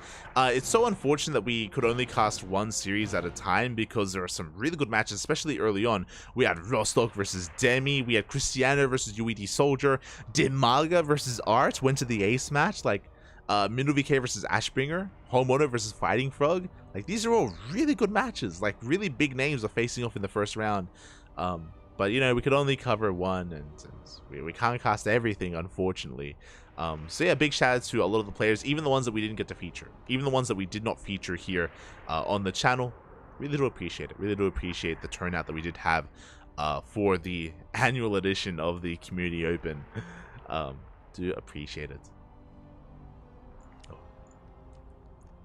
Oh. Yeah, it all comes down to these final 3 players. And again, I did mention before, top 8 do get paid out, so again, at least these players, they have already earned something here for their troubles. Already earned something here for that.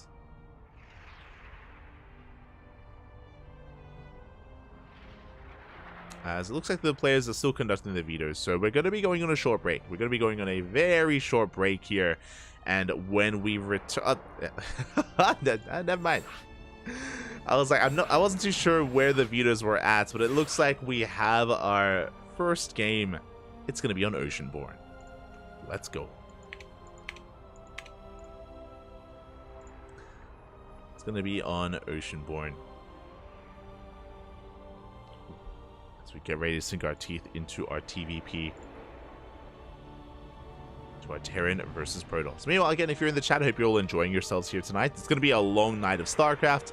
It's going to be a long night of tournament play. Light is wearing a new robe.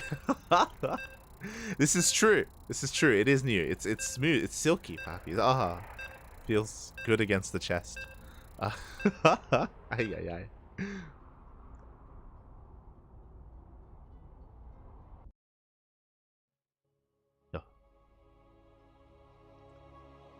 But yeah, we had to upgrade at some point. It's fine. As here we go. We're loading into our next game and spawning in the top left-hand corner of Oceanborn. We have the South Korean Terran player, the Red Terran, representing Team Hyper 1, living in the land of Japan. It is Honmono. And spawning in the bottom right-hand corner, we have as opponent, we have the pink Polish Protoss player representing the Platinum Heroes. It is Art. And you specifically begged the players to make every match PvP. That did not happen. that is propaganda spread by Iba. Este Iba, papi. Ay, ay, ay. Shaking my head. Shaking my head. For now, though, we are, of course, getting into our TVP, and my brain has to reset for a moment as, oh my god, Honmono going for a 2-rax opener back at home. Gasless, by the way. Are we going for a 4-rax all-in? We're going up to 3 racks. This is wild, and fully walling up as well. Okay, so I'm sure there are a lot of people watching right now that maybe aren't familiar with Honmono. You know, Honmono, he is a very regional player. He plays in a lot of our tournaments in the Oceanic region. He is the best player in Japan.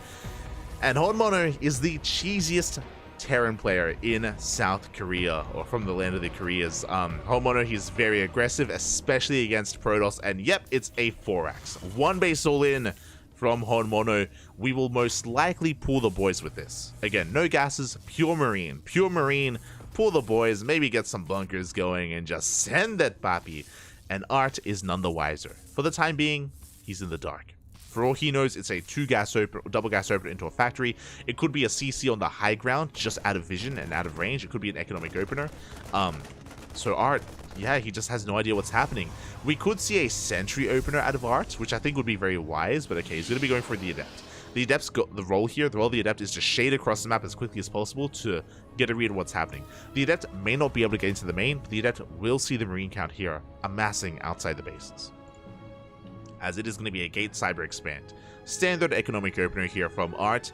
Hopefully we don't go for a Stargate. If we throw down Stargate and if we go Phoenix, then we may just die.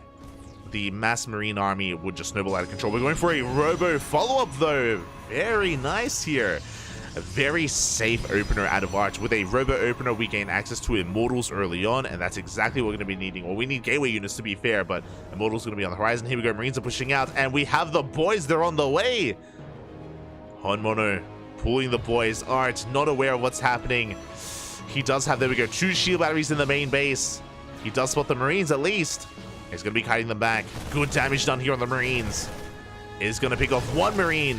How many do we have? 13. Only 13 more. As the Stalker's doing a great job kiting here. Trying to get a second Marine. The boys, they have arrived. Shield batteries, they are done though. Finish up just now. We have to pull the boys out as well.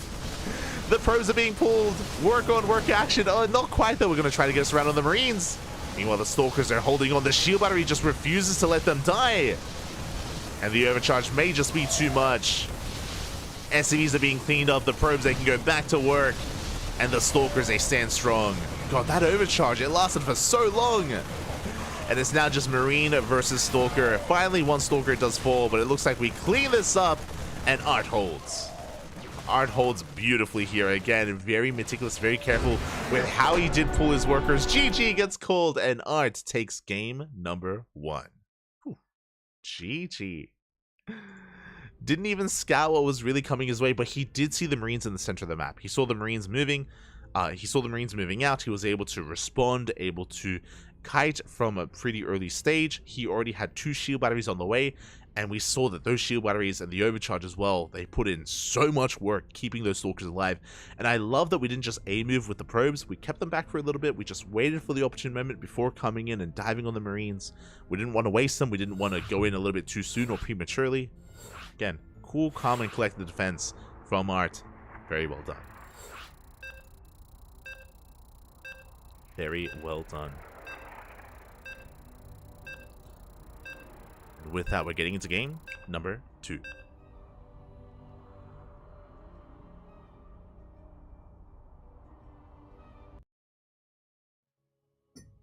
And I expect this game to be short as well.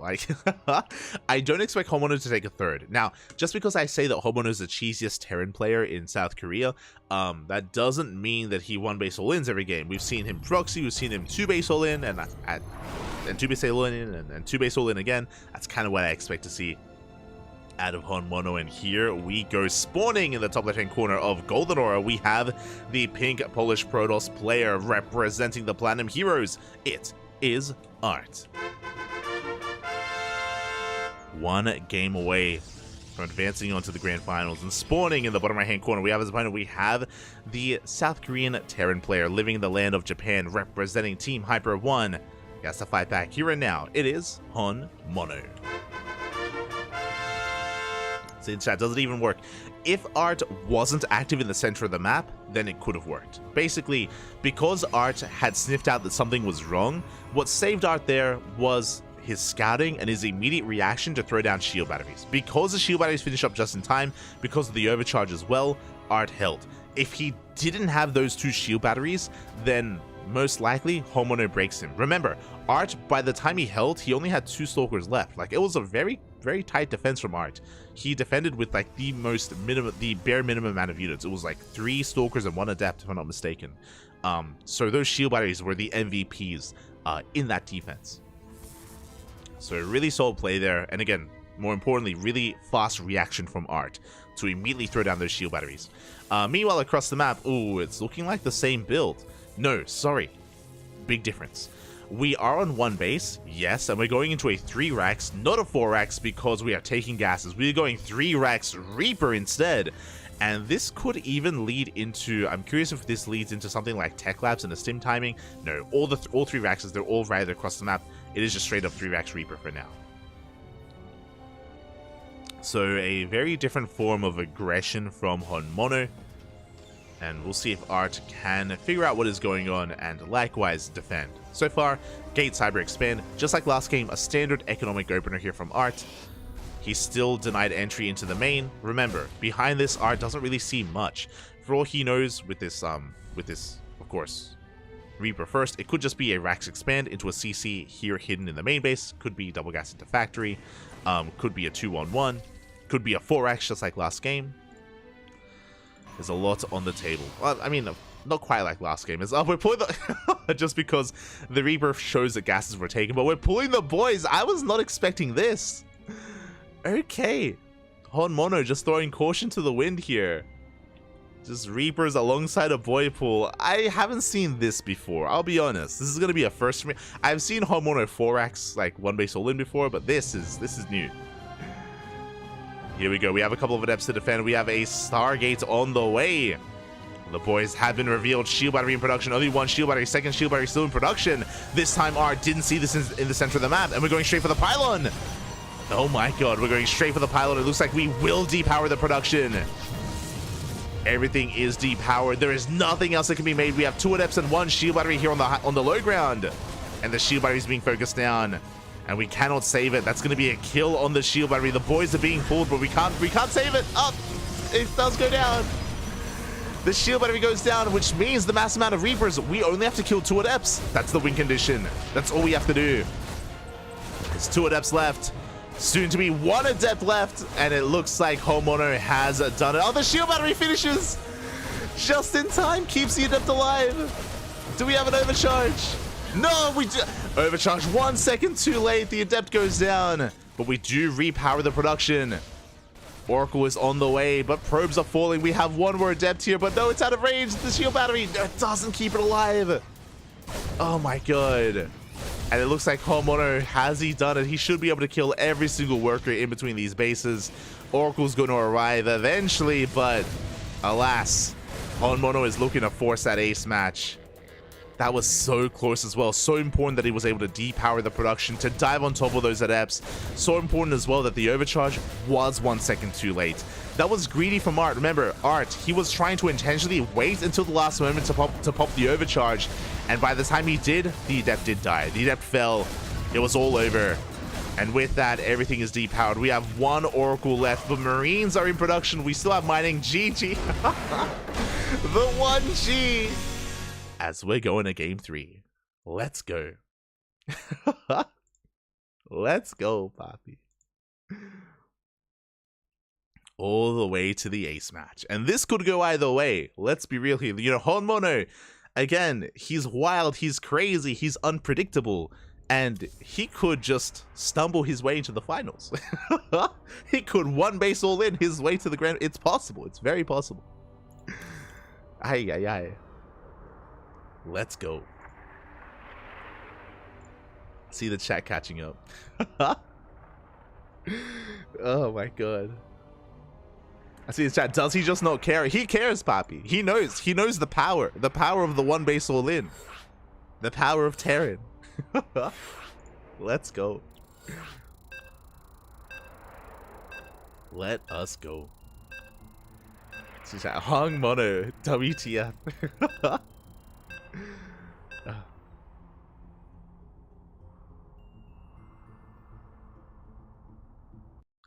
And here we go. Now we're stumbling our way into the ace match. Into game number 3.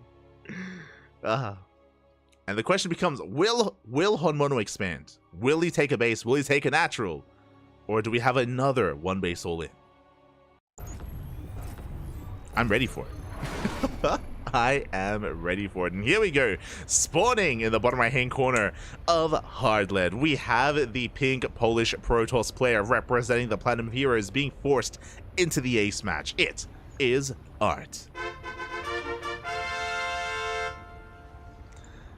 And spawning in the top left hand corner, we have his opponent. We have the South Korean Terran player, the purple Terran, representing Team Hyper 1.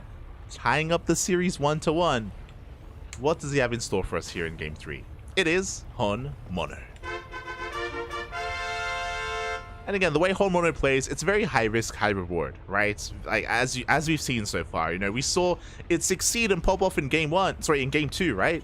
But in Game 1, it kind of fell on its face. So no, at times, Hr Mono looks amazing. At other times, you know, you question what's happening. So we'll see what he brings to the table. Once again, going for the full wall off here on one base, denying any scouting information from Art. He has done this every game so far, just fully walling off and making sure that Art doesn't know what's happening. We can see it's a Rax into not just one gas. That is a very fast second gas geyser. There is no SCV out on the map, so we're not going for like a proxy factory or like a proxy starport or anything like that. But with the abundance of gas here, we should be going for a factory behind this, especially without another Rax on the way. So it looks like a Rax factory-based opener here.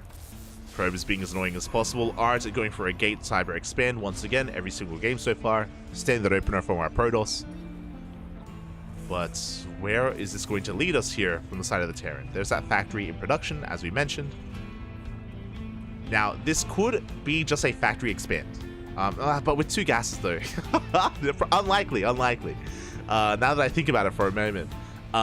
So, yeah, where will this take us? Reactor, maybe mass cyclone. We're still making SCVs. Still are making workers. As Hr Mono, he is looking for that probe. He wants to shut it down. Alas, Art does get the hell out of there, keeping that probe alive, does take control of the Zolnaga. That factory is finishing up. Okay, no, yeah, it is going to be a factory expand. There you go.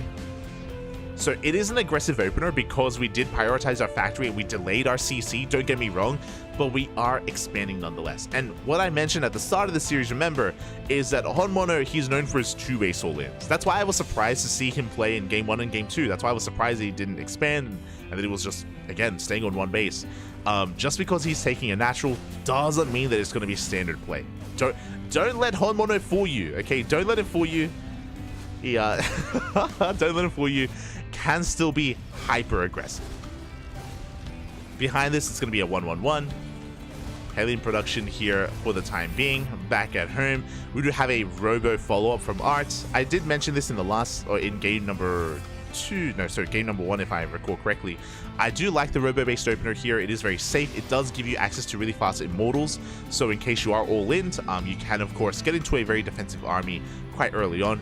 The downside here is that Art won't have any harassing options, or many harassing options, so to wind it back, some very as we're throwing down 2 more Raxes, and the NF gets in! No shot, the NF does get into the main base. SCVs are under fire, and we do delay the production. When SCV does fall, we're going to be looking to get another as well. Hr Mono, meanwhile, going across the map, he gets into the mineral line. He doesn't care about his workers, he cares about the probes of Art, and a lot of probes are going down. We get 7 worker kills. Meanwhile, across the map, only 2, soon to be 3 SCVs. But what I was going to say is that there's a trade-off here with this robo opener. The trade-off is you don't have Blink with a Twilight Council-based opener, and you don't have Phoenixes with a Stargate-based opener.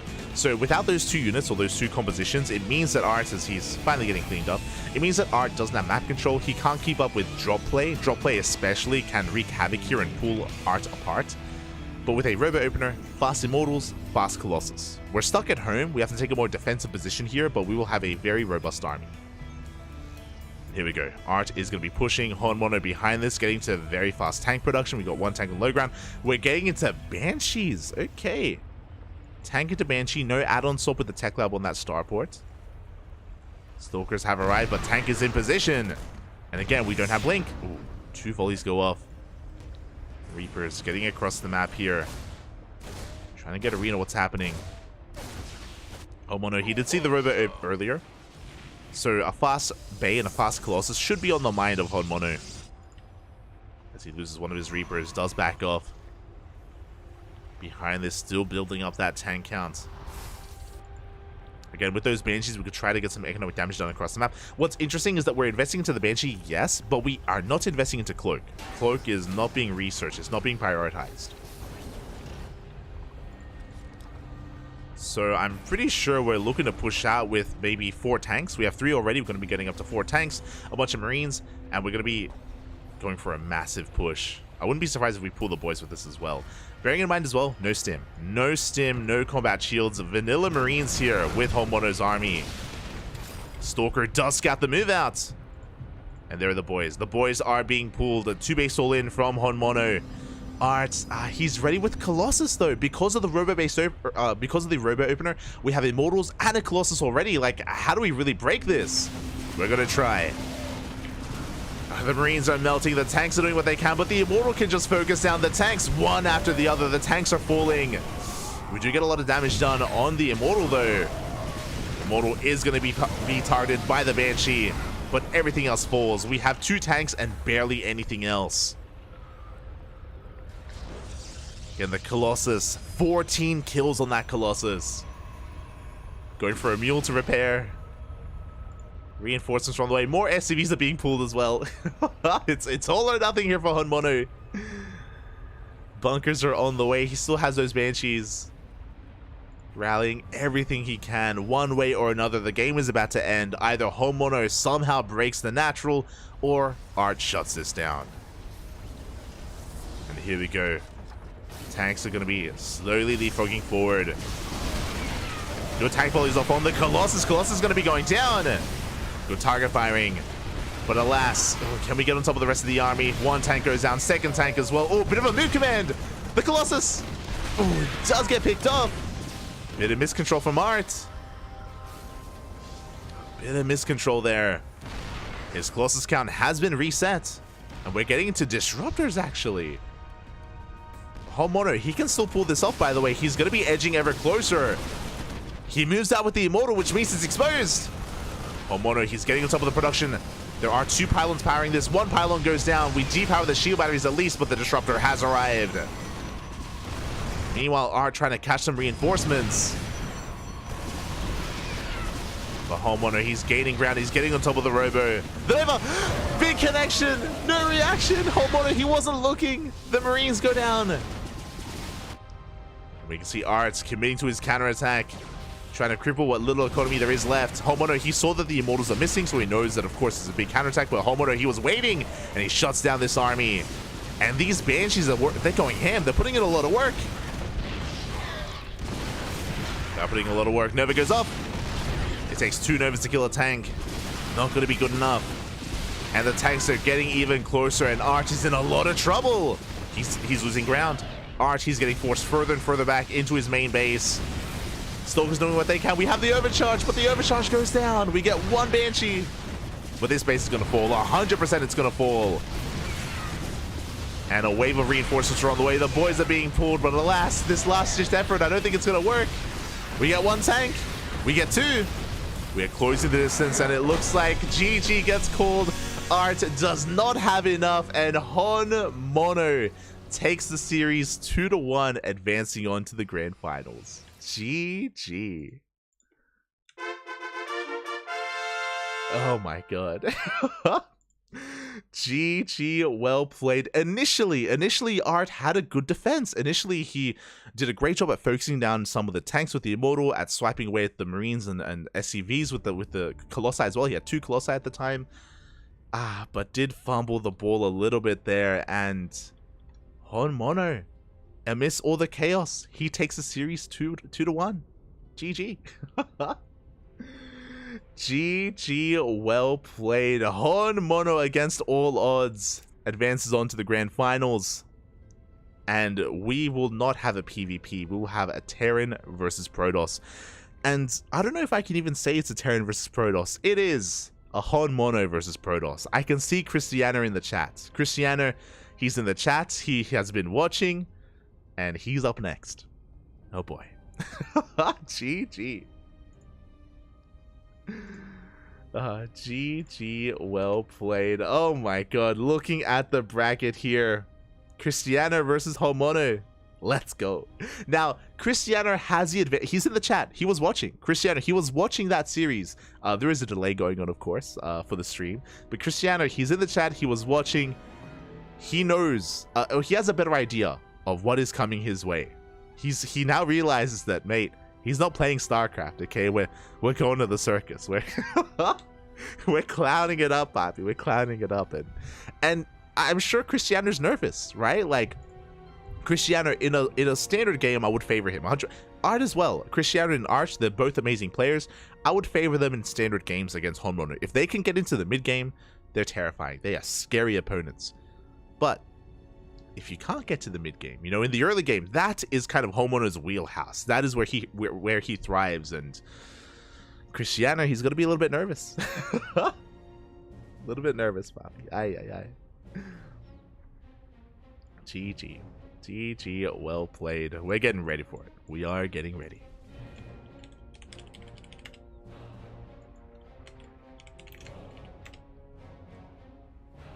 He's been studying Honmono. I don't know if I would go that far. Cristiano was watching. I don't know if he was doing much studying. I think he was like getting some popcorn and just watching the games. He was enjoying himself. Aye. The most honorable of honorables. Exactly. You know, every now and then, okay, for some context, again, for people who maybe don't watch Honmono, Honmono sometimes is Hon Macro. Hon Macro does make an appearance from time to time, but Hon Macro only appears in TVZ, and sometimes TVT as well. You know, in some of these other matchups, that's when Honmono actually takes a third, he takes a fourth, we can see some, like, 200 supply armies, like, he maxes out, it's crazy, he can do it. Against Protoss, no, there's no such thing as Hon Macro, okay? Hon Cheese, Bappy. Hung Mono. He's coming. And we're getting, the vetoes are done, we're getting ready for the grand finals. It's going to be a best of 5 predictions that will soon be open in the chat.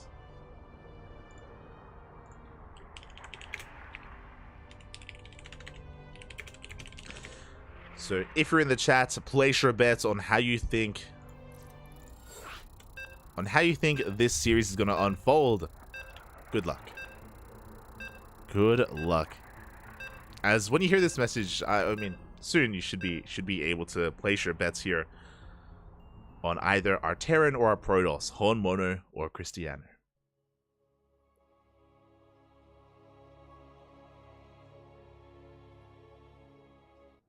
I think Honmono just can't be bothered playing macro games. No. He plays a lot of macro again. Like if you watch Honmono versus like any kind of Zerg player, like he's all about the macro. He plays mech. So you know, he turtles up, you know, up to 4 base, 5 base saturated. He cuts the map in half, plays mech. It happens. But not against Protoss. It's very much so a matchup thing. But here we go, spawning in the top left-hand corner of Golden Aura, we have our pink Polish Protoss player representing Team Blazer, looking to avenge his countrymen, looking to avenge Art. It is Cristiano. And spawning in the bottom right-hand corner, we have as opponent, we have the South Korean Terran player, living in the land of Japan, representing Team Hyper 1. It is Honmono.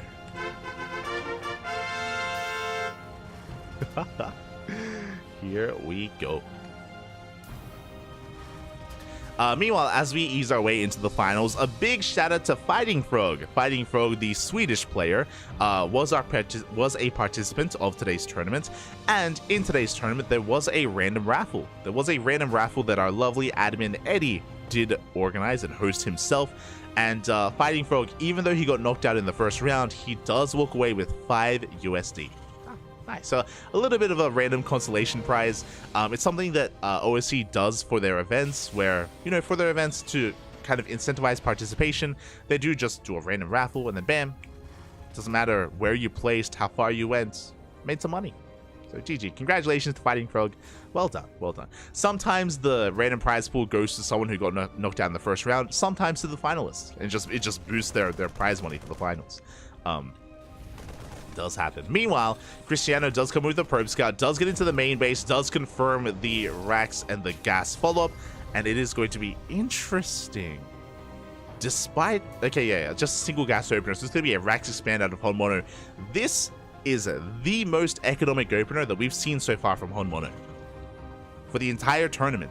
Racks expand, very standard, very economic. Now, bearing in mind, Honmono knows he was being watched. He knows he was being watched in that last game, so is going to be playing with his reputation a little bit, and yeah, this is a standard opener so far. Everything is looking normal. Meanwhile, behind this, Cristiano going for a Stargate opener of his own, going for a Gate Cyber Expand. So economic opener out of Cristiano, going for a Stargate, going for, I imagine, Phoenixes. Could be going Oracle first, though. We'll see how Cristiano approaches this. Second probe is moving out. Trying to get a read on what's going on. Cristiano still hasn't seen the expansion. He doesn't know what we know. And the probe is going to be denied. For all Cristiano knows, it could be an all-in. So I love this. Cristiano, he responds with... Oh, never mind. We saw a sentry for a moment. Shield... Shield batteries on the way. Adepts as well. That's going to be a second... Oh my... Cristiano, he's mind gaming himself.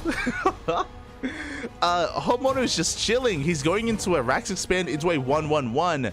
Cristiano, he was denied the scout. He doesn't know that his opponent did expand, and he is overreacting a little bit. He's very afraid. He's chilling back at home with his adepts. Again, getting 2 shield batteries in the main. Oracle is moving out. Another probe as well, and eventually, Cristiano will realize what's been happening.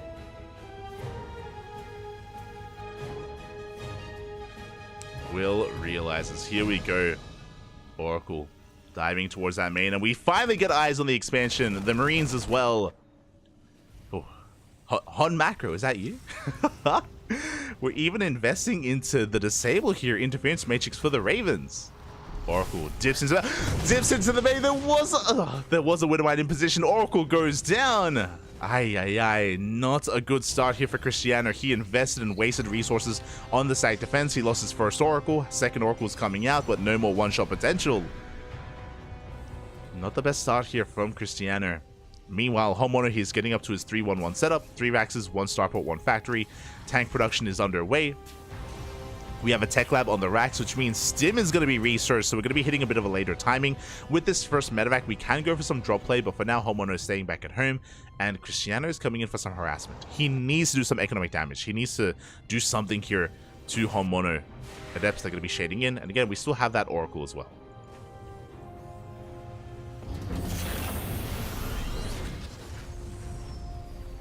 Here we go.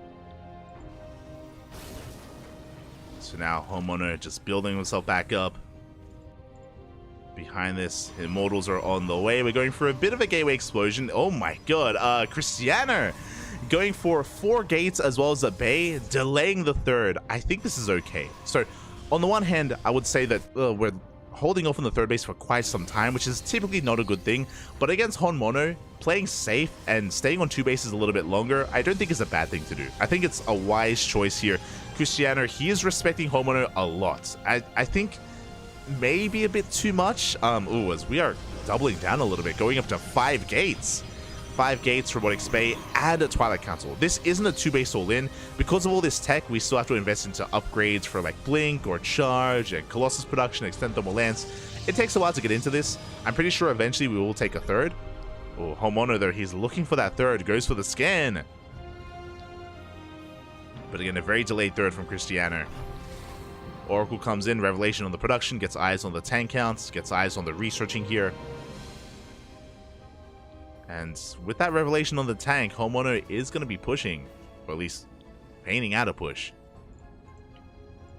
Does move out with some of his units here towards the right-hand side. Homeowner's main army here towards the left. As Homeowner just picks up and goes back into the main. Basically, just trying to fake out a push. Cristiano stays the straps of being, again, very paranoid. I mean, very solid setup, don't get me wrong. Because of this 2-base play from Cristiano, we already have 2 Immortals, Shield Batteries, Colossus, Stasis Traps. And Homeowner, he's pulling the boys. It is a 2-base all-in. The cautiousness of Cristiano may just pay off. Again, he doesn't have a 3rd, but thankfully, that means so much more money was invested into the production, into the defense. Stasis Trap is gonna get baited, but we have 2 more. We have 2 more traps left behind this. Here we go. Homeowner is committing. Tanks are sieging. The boys are here. 2 more Stasis Traps are available. The scan does reveal them. He knows. He's gonna bait them out. 1 Stasis Trap left. Tanks are slowly leapfrogging forward. Turrets are on the way. And we can see a surround being set up here by Cristiano. We're going to come in from behind with those charge loss. Charge is done, by the way. We're committing. We dive on top of the tanks. One tank gets lifted. The Zealots, they come in from behind and we swallow up this army. Good target firing on the Colossus, but we pull back. Cristiano, he saves the Colossus. One tank is left. And it looks like we barely can't get on top of it.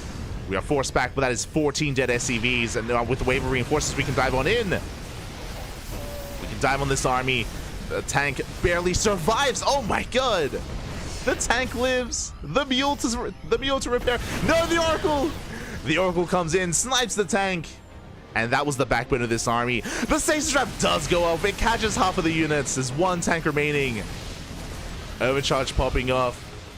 Honmono up in army supply, desperately trying to break his opponent. That one tank posing a big threat here. Reinforcements are on the way. Another tank is coming out. But here come the charge lots. Yeah, we do lift up the tank. Get on top of the Marines, get on top of the Marauders. We snipe a Colossus! No shot. The Colossus gets sniped. The tank's still alive as well. I think lifting up the tank wasn't the best move when the Zealots came in. I think the Zealots could have just killed the tank there, so a little bit not too sure about the move there, but regardless, Cristiano, he's holding. Meanwhile, Honmono behind this. Still on a 2-base economy, still just rallying across the map. Has almost broken his opponent. Honmono, he is up in army supply. There's only one Colossus. Viking has arrived. Can Honmono pull this off? He's making 2 Vikings at a time. Hiding against the Phoenix. Phoenix is going to go down. The Phoenix does fall. We dive on top of the army. We avoid the fight. We go for the Doom drop into the main. Honmono goes straight for the main base. He takes control of the ramp as well. The tank will siege. The tank will siege. Okay, we go for the Temple Archives. We're backing off. We're going to be retreating here. The Vikings going ham with the Colossus. The Archons doing what they can. It looks like they will get on top of the army. They clean up the ground army. The Colossus was targeted down by the Vikings. Going blow for blow. Cristiano may lose his splash damage, but Honmono lost a big chunk of his Marines. Those Archons, they just dove on him. And Honmono, he has to back off. Cristiano taking a third. Cristiano will be taking that third base. Honmono throws down a third TC. He has recognized he cannot end the game, and Honmono is forced to expand. Crazy. Both players going for their third bases. Honmono going for a Ghost Academy as well. Oh, sorry. Okay, yeah. Third CC's here in the main. Ghost Academy's here at the natural. And the game is going to settle from here. Now, Cristiano, he does have a higher worker count, and I think he's going to be able to get his third base up and running a little bit faster as well. I love that Honmono is already working on his Liberators. Liberators is going to be a big boon here to his opponent, especially because he doesn't have Blink Stalkers. Like Cristiano, he's stuck with Charger Archon. Charger Archon does amazingly against a ground-based composition. It can swallow it up. It can dive on top of tanks and Marines. But against Liberators, they are not ideal. That is where Blink Stalkers are going to be required, and we're not going to have them. The freedom, it's coming. Ooh, the Observer does spot those libs. We are aware. There it is. Blink is finishing up, and charge. What? I saw Storm on the way for a moment, but we did cancel Storm actually. Thankfully, Blink is finishing, and upon seeing all those libs, Cristiano, he knows that he has to reinforce his army with more Blink Stalkers instead. These ghosts are getting underway.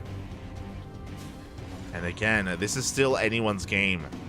Things have in a way stabilized. Honmono getting ready for another tomb drop though. That's a lot of libs.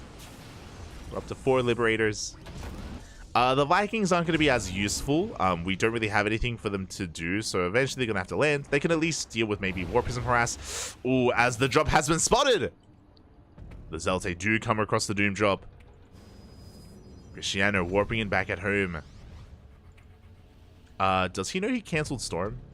Oh, okay, we're good. Okay, we have Archons being morphed in. Scan does take out the Observer.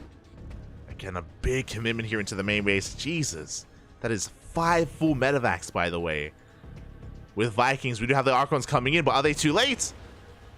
Again, thankfully for Honmono, no Blink Stalkers. No Blink Stalkers with this army, otherwise we could have dove on this. Oh, we try to go back in, but Cristiano, he does zone Honmono away. Oh my god.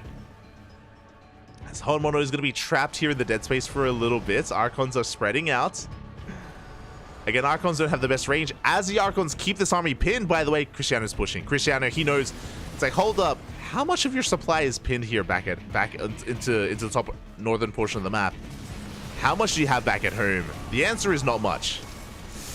Oh god, we could end up in a base trade. And here we go, the army has arrived. Mine shot's gonna be going off. And we go straight for the third base. Oh, we try to pull out. We try to break free. We get on top of the libs. The Liberators do expose themselves. Liberators are gonna be going down and we have to recall back home. So dropping into the main. Meanwhile, across the map, the third base is denied. Advax making their way into the main base. Do we have anything in position? We do not. The Archons, they're slow. And there it is. There's the recall. But we have Ghosts. We have the unload. Vikings land. A lot of Ghosts. A lot of EMPs are available as well. Overcharge is popped. Overcharge gets wasted. Big EMPs on the Archons. On only half of them, though. The others, they're closing the distance. And the Zealots, they come in to reinforce. It looks like Cristiano, he should have enough. He cleans up the tanks and forces back the army. At the same time, he denied the third base of his opponent. Cristiano now on an even worker count here to Honmono. Honmono did preserve a lot of his SCVs. I will say that. Massive mule hammer as well on that third. Storm is on the way. Colossus back in production. I love going back into Colossi from here because there are no more Vikings. The Viking count was reset, so suddenly Colossi are more viable. Here we go. Cristiano is moving out. Looking to try to come in from behind here. Is this the wisest choice, though? We're going to try to push in. We're committing. Oh, that's a lot of bio, a lot of EMPs. Boys are being pulled. The Zealots, they get melted here. Big storm. Oh, my God. Massive storm on the mineral line. But we can't push it. Oh, but, the storms. Big storm on the army as well. Do we have one more? We do not. This army is heavily overstimmed. Deep in the red. One more storm would kill everything. But we don't have one more storm. We do have a Colossus, though. Homeowner does retreat. He lost 18 SCVs. Homeowner up in army supply, but his army is so fragile and we're getting on top of it. Oh my god. Like one Archon attack killed like five Marines and a Marauder. That was crazy. We have a storm available. This High Templar has enough for one.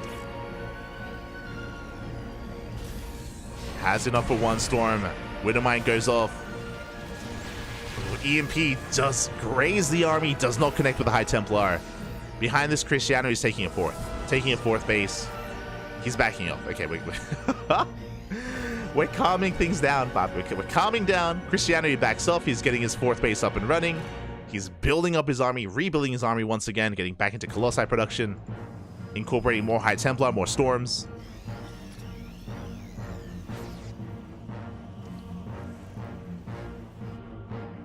Scan reveals the lack of fourth at the triangular third, but Homono, he doesn't know that the southern base has been taken instead.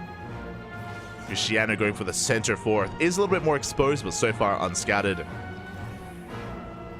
Meanwhile, Homono picks up his main. He's run out of resources in the main base, even run out of gases here as well. So we lift up the main, taking it as the fourth. Now, this does mean that his fourth base is going to be more vulnerable because he doesn't have a planetary. Usually the fourth would be a planetary instead. So this is a very risky move for Homeowner to go for. But again, he wants to keep the pressure up and, you know, things are very scrappy at the moment.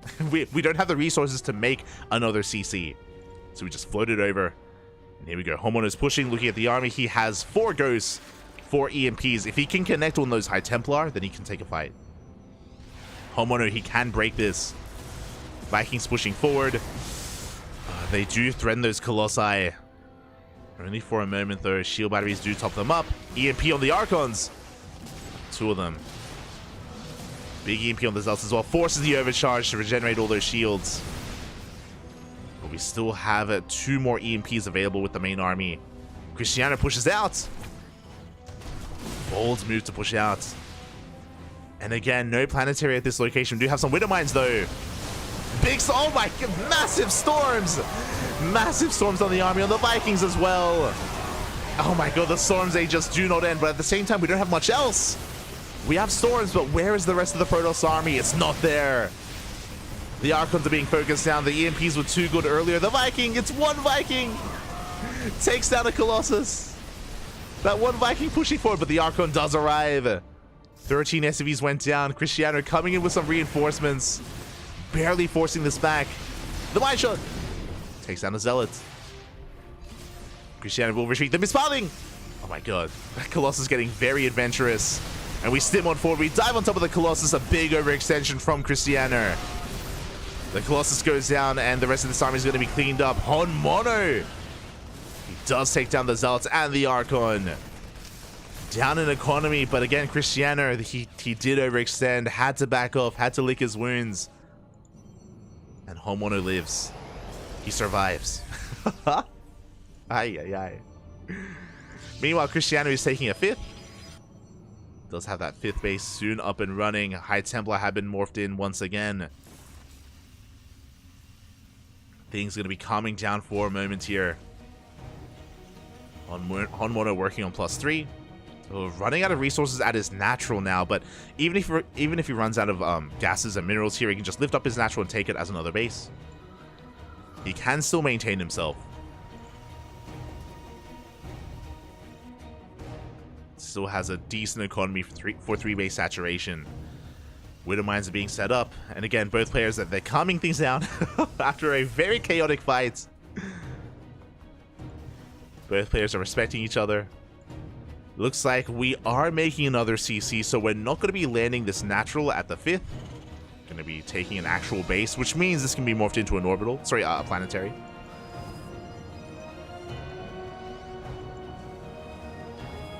Meanwhile, we're getting into double Colossus production. How many Vikings do we have? Only 4 Vikings. Viking production has stopped actually for quite some time. Oh, but we're getting back into it. Making 2 of them at a time. Hon Mono, he's checking for the gold, and we are going for a mine drop. Mine drop towards the 4th base. Do we have detection? We do have 1 observer on the right-hand side, but detection will be required to deal with these widow mines as we head towards the 4th. Mine drop comes in. Cristiano, does he react? He does react. He does pull back. Mine shots go off. Meanwhile, here at the 3rd base, we do shut down the widow mine as well, forcing a recall on the observer. And we will clean up these mines. So really nice handling of this. It was 3 widow mines and they only killed 2 probes. So very nicely handled here by Cristiano. Again, he's getting his 5th up and running. We have a 6th on the way. Cristiano's economy soon going to be booming here. But before that happens, Hon Mono, he has arrived with an insane army. What do we have to work with? We have 6 Vikings. Only 3 ghosts. Oh, not a very high ghost count, so we have very limited EMPs. That is a little bit concerning. How many Colossus? 5 Colossi. Oh, it's arguably overmaking Colossi. We have 5 of them. Mine shot's going to be going off on the Zealots. We do bruise them. We do soften them up. Big mine shots once again on those Zealots. EMPs as well. Oh, does catch 2 High Templar. Very nice EMPs, but we still have some storms available. There are still some High Templar left over. Yeah, 3 of them. And there we go. We're making 4 ghosts at a time. It looks like Hon Mono has now realized that he has a low ghost count, but he's getting caught out. Yeah, Blink is done. We only have 2 Stalkers, but we can get a full medevac. Very nice pick off. As Cristiano rotates around, he's going to be committing to his attack. At the same time, we have a drop heading towards the 6th base of Cristiano. Things are about to get chaotic. Hon Mono, he can get a kill on this base on the mineral line, and Cristiano, does he recall? Recall is not available. He's racing back home. He doesn't commit to the attack, which means this Nexus is going to go down. At least he saves the workers. The probes do evacuate, but that is still a big loss. Meanwhile, the drop, it's not done. It's going into the main. Widow mines have been found. Zealots are in position, but only a handful of them. Overcharges pop, but we're going to be able to clean this up. And Cristiano, he's committing. He's committing across the map. Do we have a storm? Do we have an EMP? Up! Big EMP, but a storm does graze the army. Boys are being pulled. Another big storm as well, covering the SCVs and the Vikings. Mainly the Vikings. They do take the brunt of the damage. They do go down. Zealots are going ham. 35 SCVs go down, but the Colossus, they're exposed. We dive on top of the Colossi. Nova goes off. Decent connection. But Cristiano, he will lose his entire army. He does cripple the economy. Hon Mono, he's down to 27 SCVs. He does not have an economy left over, but he does have an army.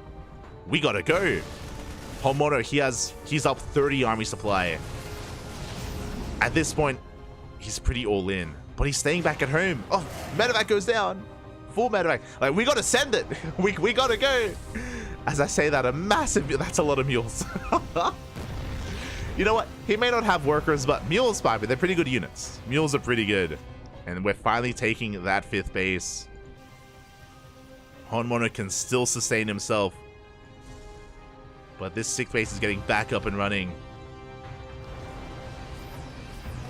As time goes on, Cristiano, he's rebuilding his army. He was down 30 supply earlier, now down only 20. So he's slowly closing that gap. Homono not really feeling too confident about moving out. There's that planetary in production. Cristiano going for a push.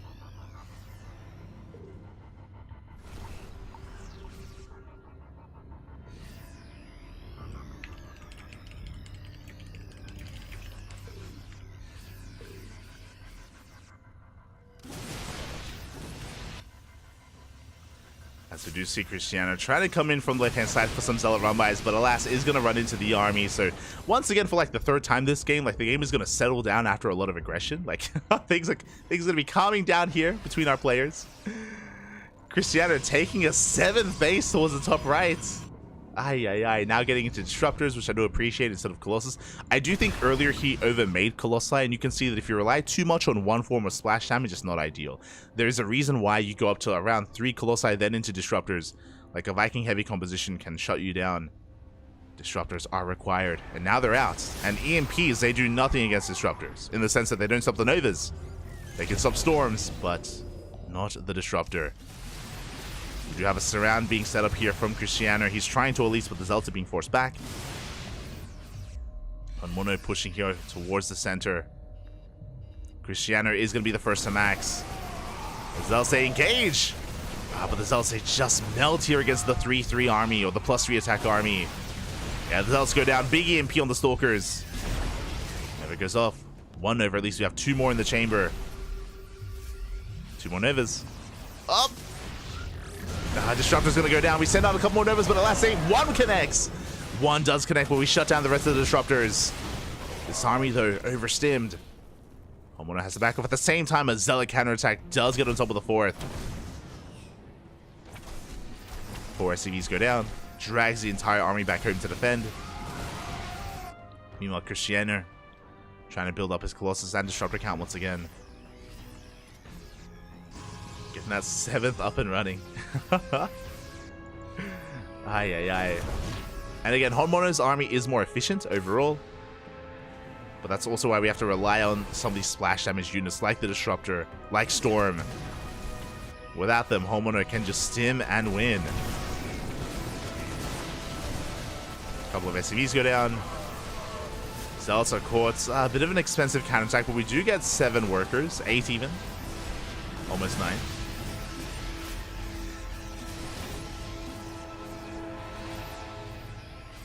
As Homono does turn back around. The Zealot run-by is not stopping your Homono trying to take another base, by the way.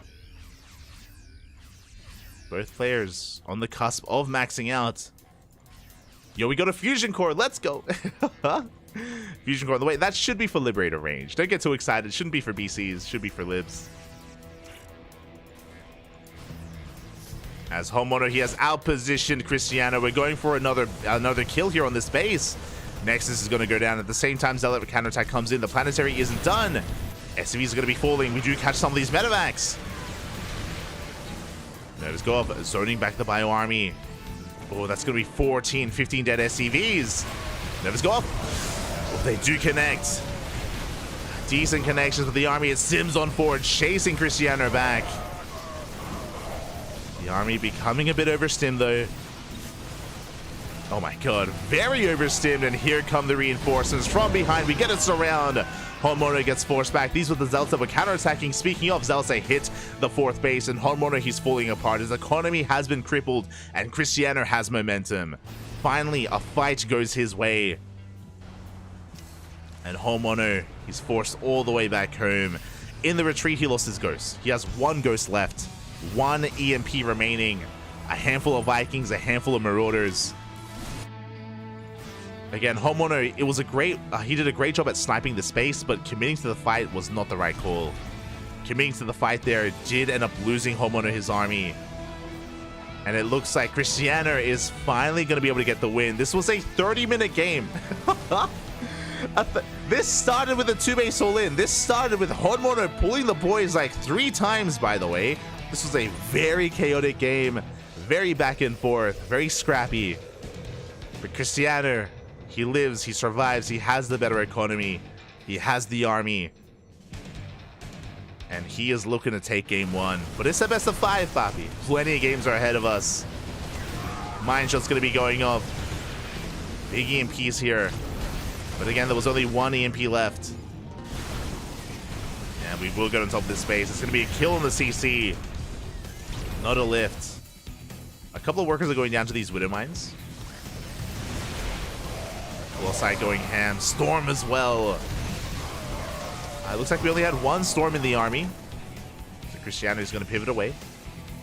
Rotate around, and there it is. GG gets called. Homeowner, he knows he's run out of steam. He knows he's too far behind. And Cristiano will take game number 1. Whew, GG. Oh my god. GG, well played.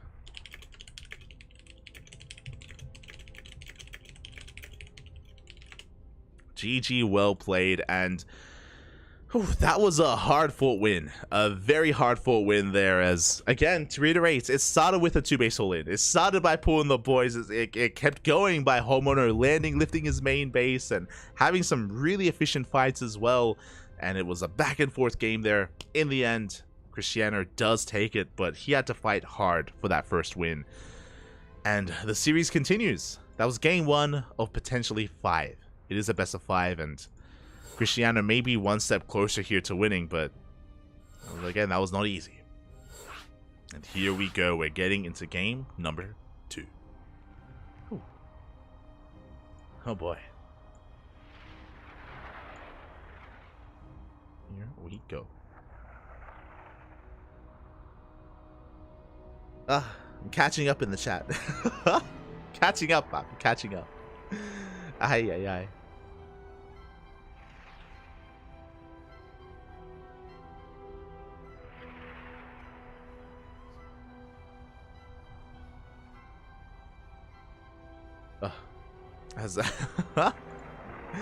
As we are setting up here for game number 2.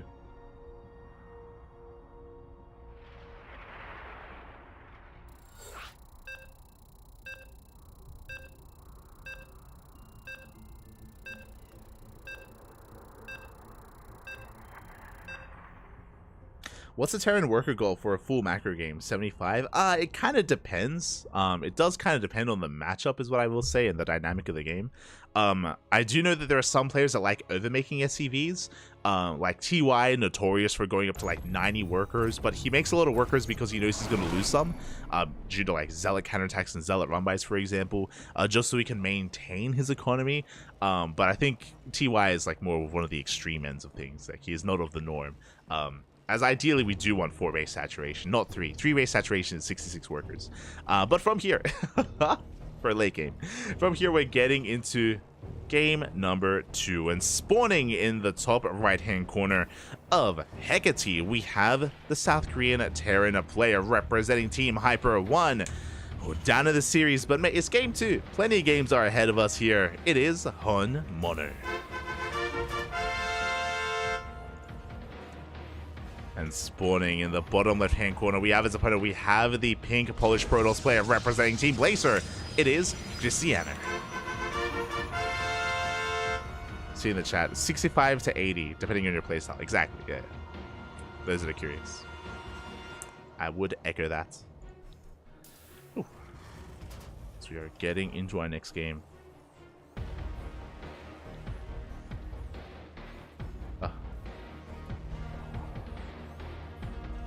And from here, of course, we... Oh, are going to be popping off. Honmono being a little bit cheeky, so Honmono, he did divert his SCV scout to the right-hand side. He avoided the probe just for this, just for an E-Bay block. For those that are curious, an engineering bay block like this forces the unnatural natural. Cristiano, he's forced to expand here at the triangular base location, which means his bases are exposed, and this should be leading into a faster factory from Honmono. And there it is, factory is on the way. We should be seeing a reactor and an add-on swap. This can lead into Hellions or Cyclones, and the goal here for Honmono, it's not a one base all-in, he's going to be expanding, but the goal here for Honmono is to abuse the fact that Cristiano has to defend two bases that are quite far apart. His goal, to kill some workers. There's that reactor, so again, add-on swap is going to be upon us. We are loading into Hecate. Now, the rush distance by ground on Hecate is longer compared to Golden Aura, so this should lead into a bit of a longer game, which is why this opener from Honmono is a good way to get ahead economically here. Is a good way to get into the mid-game. As we should be seeing a CC here on the high ground a little bit further back. There it is, there's that CC on the way, and we should soon be seeing that add-on swap here with the factory and the racks. Behind this, we have our tech of choice. This time, Cristiano, he's going for a Twilight Council opener. Bold move. So usually when the Protoss player is forced to expand like this, they go for a Stargate opener for Phoenixes. The reasoning for Phoenixes is because if your opponent goes Hellions, it can be really hard to keep up with them because Hellions are obviously very mobile, so they can actually like dip between the bases and pull you apart. So Phoenixes are a good way to keep up mobility wise with those Hellions. Meanwhile, it is not Hellions, it is Cyclones. Oh boy, Cyclones are on the way, a more hefty harassing force here. Adepts are going to be coming in, and we have yet to see what comes next. Now Cristiano, he is of course aware of the reactor factory, but unaware as to what is going to be coming out until now, as the Cyclones are revealed. Cyclones are going to be revealed, and oh, the Adept is gonna fall. Behind this, Blink is on the way, Stalkers are in production, Shield Battery here at the natural. The main a little bit more exposed. We should soon be seeing a Shield Battery in the main base as well. Again, it's going to be on Cristiano to try to determine and try to get a feel for where these Cyclones will attack. Will they hit that natural, or will they try to slip into the main? As here we go. It looks like the Hellions. Yeah, okay. It's going to be Hellions are coming in from the right-hand side. The Hellions will go for the main base. The Cyclones will hit the natural. It's going to be a dual-pronged attack here from Honmono. And it's going to be on Cristiano here to keep up. So far, his Stalkers in between the bases. And where are we going first? We're waiting for another wave. Now, it takes 3 Hellions to one-shot a probe. So 4 Hellions is ideal to get in and to just roast up that mineral line. Cyclones reveal themselves a force of the drag here of the Stalkers. But here go the Hellions. Probe racing back, gonna try to wall off, try to get some SimCity going, but the Hellions take it in. They get into the middle line, the boys are being pulled, oh, and probes are going down. At the same time, the Cyclones, they do hit the third base, or the natural. They're lighting up. Oh, 16 workers, the entire mineral line, and this is too much damage. This is getting out of control. 22 workers, and in one fell swoop, Honmono, he cripples the economy. Honmono with double the worker count behind this, plus mules as well. And with that, Cristiano was pulled apart. This is a very difficult kind of situation to defend against, especially with Blink Stalkers like this. I don't blame Cristiano. It's a very difficult position, and now he's going for a big counterattack. Cristiano, he's all in. He has Blink. He has Stalkers. We gotta go. We do have to go. It looks like he's trying to catch these Cyclones, and it looks like he will find them. Blink is available. The Cyclones are going to be going down, and nice breaking of the lock-ons as well. He catches both Cyclones. And we gotta go. What do we have at home to defend? We have tanks! Oh, we have 2 tanks in position. Not quite siege. We have a bunker as well. We cannot break this. Not head on. Oh, Cristiano, he learns the hard way. If he has high ground vision, he can try to bypass this army and go into the main. Prism is on the way. But again, it's all or nothing for Cristiano. He's down to 16 workers.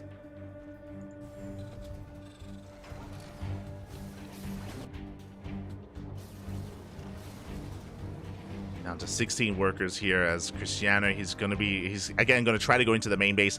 Now, we do have 1 tank for each base. 1 tank in the main, 1 tank in the natural. Marines are in between. And here we go. We're going for the drop. We dive into the main base. We dive on top of the tank, and we should get a kill. The first tank goes down. The second tank does rally into the Stalkers. The boys are being pulled. Cristiano, he has a chance. He can make this work. But the Marines have arrived. Another reinforcing tank as well. SCVs are going down. But Honmono, he's cleaning this up. He's getting on top of the Stalkers. Only 3 Stalkers remaining. Sorry, 4 Stalkers remaining. Cristiano. He's being forced into the corner at this point. Behind this, he's trying to recover, trying to rebuild his worker count. He's trying. Dropping to the natural, and yeah, GG gets called. Cristiano, he knows there's no coming back from this. And Hr Mono ties it up 1-1. GG. GG, well played. Ooh, again, a really nasty build here. So this build from Hr Mono, the opener, it's Hr Mono, it looks like he's going to reload, but this opener from Hr Mono has been popularized by Clem. Clem has been doing it, a lot of the other top Koreans, Byun as well.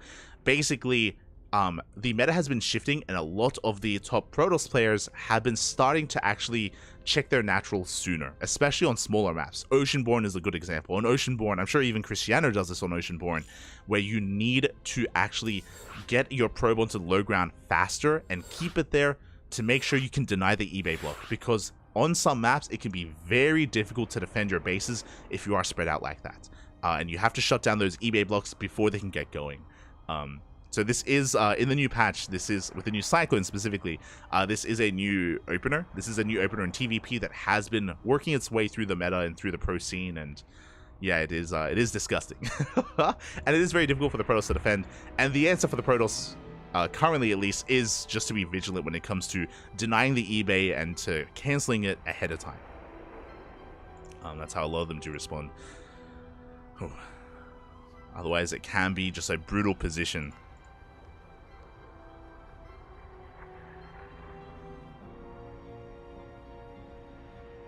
From here, though, we are going to be getting into game number 3. Gonna take a moment here. It looks like Hr Mono does need to restart his client. Looks like some latency issues.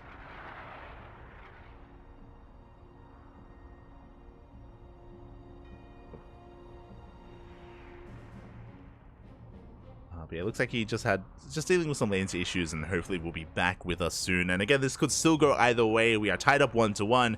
Soon going to be getting into game number 3 as well. Soon to be getting into game number 3 to determine who takes a lead in this series. Now, if you're curious, we usually cast World Team League, and World Team League is actually going to be starting in like 10 or so minutes. It is starting up in 10 minutes. We will, of course, commit to finishing this finals. We're going to be finishing up SC2 Online, and once this wraps up, we are going to be going offline to reset, to change up our overlays and change up the scenes, and I'm going to be handing the keys to the stream over to Kuro, and we're going to be back with WTL. So, back to back. Right after this, bam, straight into World Team League. So, StarCraft isn't stopping. The StarCraft continues tonight for the entire night. So in case you're curious, and in case you're usually here for World Team League, we will be covering that right after this finals. So we are getting into game number 3. Our players are ready, our lobby has been set, and we are loading in to Oceanborn.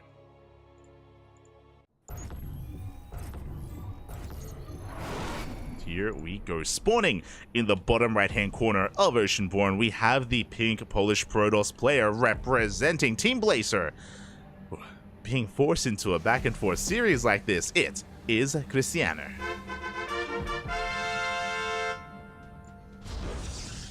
And spawning in the top left-hand corner, we have his opponent. We have the purple Terran player representing Hyper 1. It is Hr Mono. Tying up the series. Tying up the series. Let's go. And this time, I'm sure Cristiano is going to be a lot more vigilant. When I was talking about the opener that we saw last game from Hr Mono, I brought up specifically Oceanborn, just because it's even more brutal on this map because of the short rush distance by ground, and these bases are that much more exposed. So I wouldn't be surprised if Cristiano is a little bit more vigilant when it comes to checking his natural. Meanwhile, we can see that there's no SCV moving out across the map. Hr Mono is going for a Rax with a single gas behind this, and we'll see what he has in store for us as Hr Mono decides to fully wall off this time. And there is no eBay block. Now, Cristiano, he checks. As I mentioned before, this is a much more common map to go for the eBay block, so Cristiano, he does get here ahead of time just to make sure that everything is normal. He doesn't want to be forced into an uncomfortable position again 2 games in a row. So you can see Cristiano just being very careful about any kind of eBays. Meanwhile, across the map, it's going to be a 2-racks opener, and Cristiano... Ooh, this was actually a little bit too close. With this probe, Cristiano, he was able to see that second... We cancel the second racks? Papi. I was about to say that Homono made a mistake for throwing it down too close, but no, it was intentional.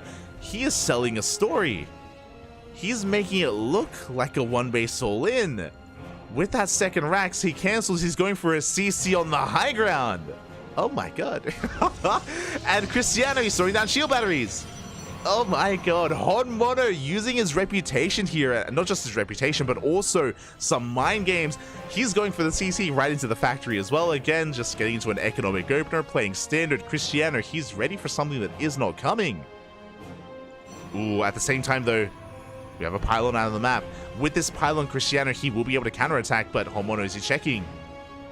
He's looking for proxy pylons. He checks the triangular third, but he doesn't check the fourth. He doesn't know. He does not know. Now, probe's going to be going down, and that does reveal the location of this proxy.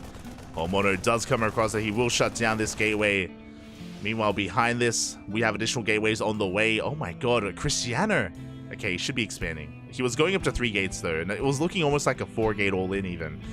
But should be expanding on the low ground. Stalkers are moving out. Meanwhile, Homono going to be expanding back at home.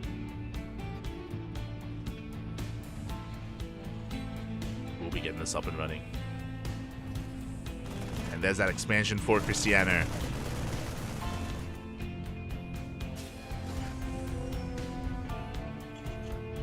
Cristiano's going to be backing off. The aggression will subside. Again, we had a very tense moment so far. It was very tense here, seeing how Cristiano would react to what was happening, and as well as committing to this proxy location. But we're going to be calming down. Both players are going to be expanding. Homono going for his natural. Cristiano going for his nexus. Blink well underway for Cristiano. Already on 3 gateways. He could throw down a 4th and go for 4-gate blink. He's reinforcing, and Homono is going to be the defender. Cristiano, this isn't all in, but Cristiano is applying a lot of pressure, and once the rover finishes, he will have access to high ground vision. Homono has a turtle. Stalkers has arrived. Oh my god, a Dark Shrine is on the way. Cristiano doubling down. I don't think he even needed the Dark Shrine. Just even a Prism with 4 gates would have been enough, but no, he's going for the DTs as well. Picks off another SCV. Very meticulous control here from Cristiano, picking off whatever he can, minimizing his damage. Oh, but this is unfortunate. So a big reason why DTs aren't really too popular here in this matchup, not just because of scans are available, don't get me wrong, but Ravens are also very commonplace in this matchup as well, especially in a standard game. Stalker does get picked off, but Ravens are on the way. Disable was being researched for a time, but it looks like we're going for an add-on swap instead, only getting the single Raven. We'll have that for some auto-tart harass or to shut down the observer. That's typically why it's made as well, to have with the main army to shut down observers that are typically getting eyes on the production, on the army. Prism is moving out, and for auto-tart harass as well. And for their spells in general with the main army, it adds quite a lot of value. Here come the Dark Templar though, and we are going straight for the main base. There is still potential for damage. There's potential, but we'll see how Homono does react. We have 1 DT waddling into the natural base. We have 2 more here into the main, but there is the Raven in position. And no damage is done. Meanwhile, here at the natural, this SCV is going, sorry, this DT is going ham. 3 worker kills, we're going to get a 4th. So we do gain some value here. We also saved 2 Dark Templar. I believe we only lost 1. No, didn't lose any, actually. Very nicely done here. So Cristiano, he gets 6 SCV kills and he keeps all of his Archons alive, all of his Dark Templar alive, and now he can morph them into Archons. So not too bad. Despite the Raven, damage was done. And now from here, Cristiano, he can go for some Archon harass. He's looking for a drop into the main base. Archons, they can have their way with Marines or SCVs. So you have to be careful. And just using the shields as a resource, getting some damage done. Cristiano does back off. Behind this, he's getting his third base on location. He's successfully containing his opponent to 2 bases, so Cristiano, he's freely expanding. Scan does reveal that. Homono, he sees, he knows, he is aware. But the Archon drop has not completed, has not finished. So we get another 2 SCVs. Not too bad. Another 2 workers go down. The Archons do make it out. Behind this, we're getting into charge. So charge the Archon, Blink Stalkers, just a gateway heavy composition from Cristiano. The downside here is that he doesn't have any splash damage or any consistent splash damage like Colossus, Storm, Disruptors. He's relying on, again, a purely gateway composition, which can be risky. You do need a good economy to sustain. Very careful micro there. One of those Archons almost went down. Again, just trying to trade as best we can without losing anything. You can see how low this Archon goes. Oh my god. Barely did make it out. Meanwhile, here comes the push from Honmono. Getting up to 3 Raxes here. A bit of a 3-1-1 setup, which is pretty standard on 2 bases.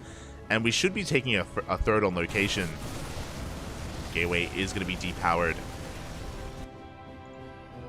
See Cristiano trying to pick up a couple of extra units here. Gets a Marine. Again, good blinks. Preserves his Stalkers. Homono, do we commit to a 2-base all-in or do we throw down a third? As Cristiano, he dies on the army. The tanks are on siege. First tank goes down. A second tank as well. A couple of tank shots going to be going off, but the tank out. Oh, actually, we save one. Cristiano, he is being forced back. Honmono, he is committing. Did lose 2 of his tanks, but he's going to be able to pick off a couple more of these units in the retreat. He wants that Archon, will not get it. But here it is, it's a 2-base all-in. The boys are being pulled. I was waiting for the 3rd TC, but we're not going to get it. It's Honmono we're talking about, and here in TVP, 2-base all-ins, it's his speciality. And what do we have at home to defend? We have a shield battery, an overcharge, a couple more Archons on the way. That 1 tank, big anti-armor missile does connect. Does connect with the army. Honmono forcing his way in between the bases. Gets on top of the shield battery. No more overcharges available. Another anti-armor missile as well. We can see Cristiano is trying to go in for a surround, trying to catch some of these reinforcements, but he cannot. He's being pulled apart. And Honmono may just have too much. Getting on top of the 3rd base. Cristiano, though, the 360 surround. He's getting ready for it. A little bit mistimed, though. Archons are going down. He wants that tank. He will not get it. The pickup. The juggling. He saves the tank. That tank barely is kept alive. We're going to get a kill on the 3rd base. And more SCVs have arrived. We keep pulling the boys, Bobby. We need them. 2nd tank arrives as well. Cristiano is just a numbers game at this point. He just doesn't have enough. It's going to be his final stand here. Diving on the tanks. But alas, the Marines, they stim on forward. GG gets called. Honmono breaks through, and Honmono takes a 2-1 lead in this series. GG. GG, well played. Oh, again, Cristiano, he was doing well for himself, containing his opponents. But if you remember, his natural base was delayed. He was working on a 3rd. He had no splash damage, no Colossus, no Disruptors, no Storm. Because he was reliant on a gateway army, it takes a while to build up. You do need a stable economy to get your warp-ins going, to be able to build up your army, and Cristiano was caught off guard. Was caught off guard by the intensity of the push of the all-in, and things very quickly swung in favor of Honmono. On top of that, big anti-armor missiles, right? The anti-armor missiles of Honmono were so on point, just keeping back the army, softening up the Zealots and the Archons as well.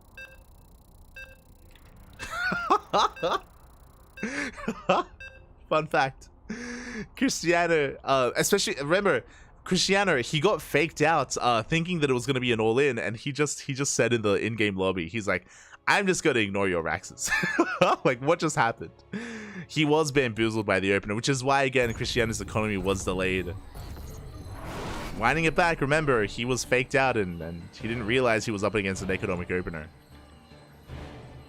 Did hurt him. And here we go, we're getting into our next game. And spawning in the top right-hand corner of Solaris, we have our pink Polish Protoss player representing Team Blazer. It's is Cristiano. And he has to fight back here and now. And spawning in the bottom left-hand corner, we have his opponent. We have the South Korean Terran player representing Team Hyper, one game away from becoming this week's champion, or this tournament's champion, for SC2 Online Community Open number 142. It is Hr Mono.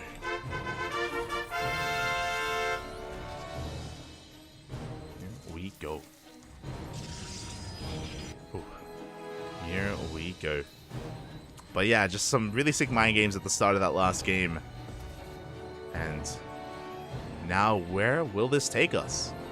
How will this end? Will this end here and now? Do we get an ace match? Personally, I would love a game 5. I would love to see a game 5 between these two. I think we all would. I think, regardless of how this goes and of how this series has been progressing, entertaining games. That's why we love Hr Mono. That's why he's Hr Mono, papi. You know what? Because whether he succeeds or fails, entertainment is what he brings to the people. That's what it's all about. He's like the Terran Miyamika.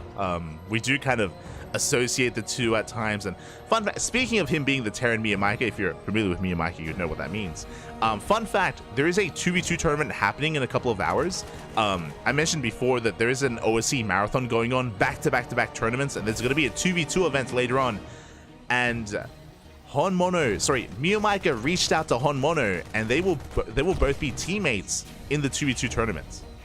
I think it's going to be Hr Mono and Miyamika versus, it's a European team. I think it's Baby Marine and, let me just double check. It's going to be Baby Marine and Forjumi. Baby Marine and Forjumi versus Hr Mono and Miyamika. And as a bit of a teaser, both Hr Mono and Miyamika, they were theorizing different cheeses and different all-ins that they could do in 2v2s. So that's something to look forward to. I feel like brains are gonna be melting when Miyamika and Hr Mono join forces in 2v2. It's gonna be disgusting. Regardless, we're getting into this, and it's going to be it's going to be a Twilight Council opener here from Cristiano. He did confirm the CC on the low ground, so he's aware of the more economic opener here from his opponent. Cristiano, he's aware of the standard play that's coming across the map. It's going to be a CC on the low ground. Behind this, we do have our factory done. Starport is on the way. A 1-1-1 here from Hr Mono, and we should be going for an add-on swap. I'm curious if we go for the add-on swap or if we start up tank production early on, and there it is. There's the add-on swap. This could be for a Raven again to start things off, but actually this could even be for a Banshee opener instead, which is not unheard of in TVP.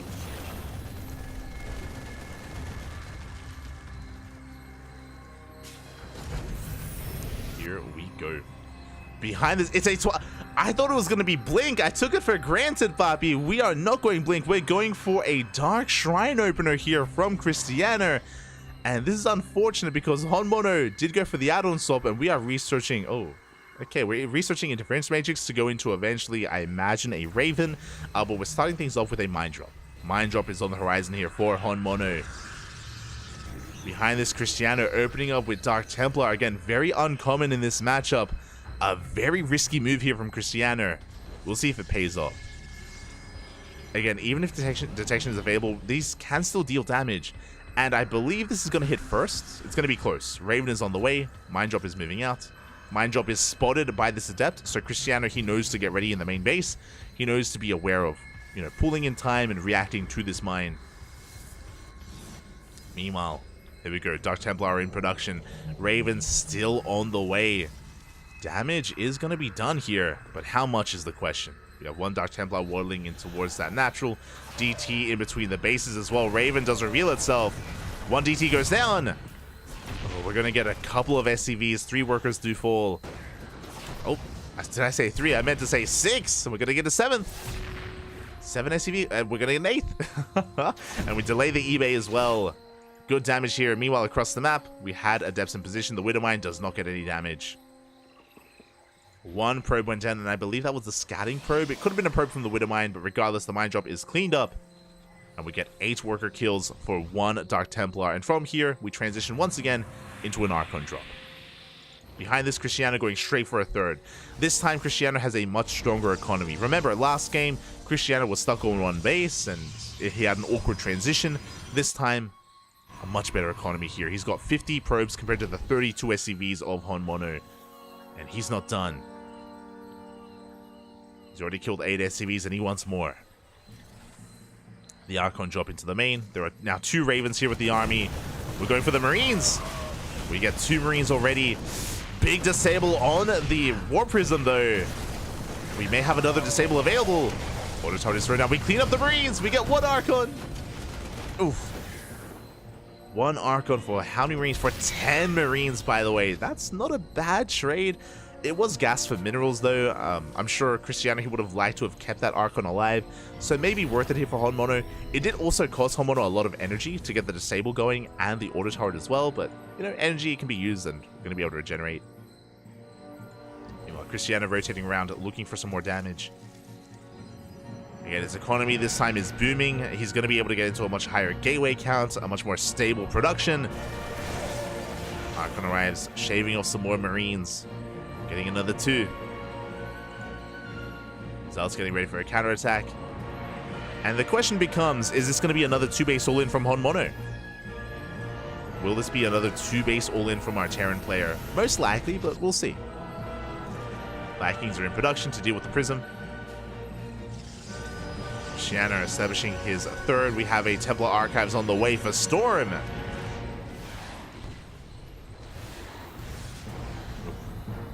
We are able to ferry that Archon the hell out of there. Prism does escape. And we are getting up to 3 tanks at this point. Going for a bit of an add-on swap to go into Widow Mines, I imagine. Widow Mines are going to be on the way. There comes our first drop, getting across the map. So Honmono are going to be chilling here on 2 bases. Waiting for the rest of his upgrades to kick in. Main drop moves out. At the same time, we force out a stim. The Prism! No! But we do leave it idle. Oh my god. Very close there. Using the speed zone to get the hell out of there. As the Prism does zoom back home. Behind this, Storm is on the way. Blink as well. Again, Cristiano with a very stable 3-base economy. Getting up to Storm, +1. Blink.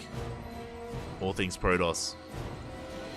Meanwhile, Honmono is still no 3rd TC. He is on 5 Raxes. He's got a 5-1-1 setup here on 2 bases. The longer this goes on, the more likely it looks like it's going to be a boy pool. The more likely it looks like it's going to be a 2-base all-in from Honmono. As, yep, there we go. We're pulling the boys. It's Honmono. It's what we do. It's on brand. The Zal does confirm this, by the way.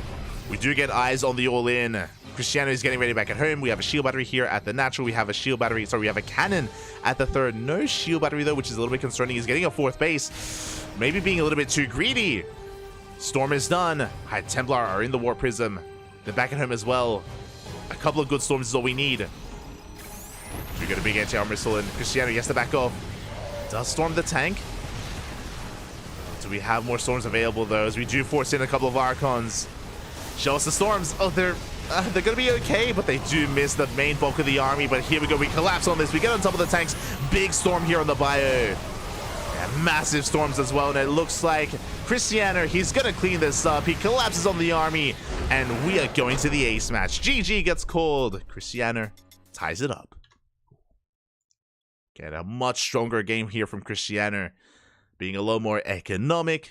Being a little more stable. He even got away with investing into a 4th base. Getting up to 3-base economy, and yeah, this time had a much cleaner hold here from our Polish Protoss player. Oh, and Honmono got to get back to the drawing board here. Going for a straight up 2-base all-in. Not gonna work. Not gonna work this time here against Cristiano. And now we're getting ready for the ace match. Getting ready for game number 5.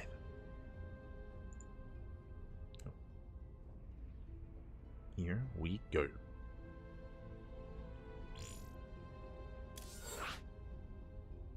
And this is it. It all ends here in Game 5. The final game of the tournament. The final game of this broadcast. And it's going to be on... It's going to be on Hecate. But I'm pretty sure we already played on Hecate. Yeah. I was like, that's why I stopped myself as before I said the map name. I was like, that's not quite right. Gonna be remaking the lobby. All good. We're gonna be remaking.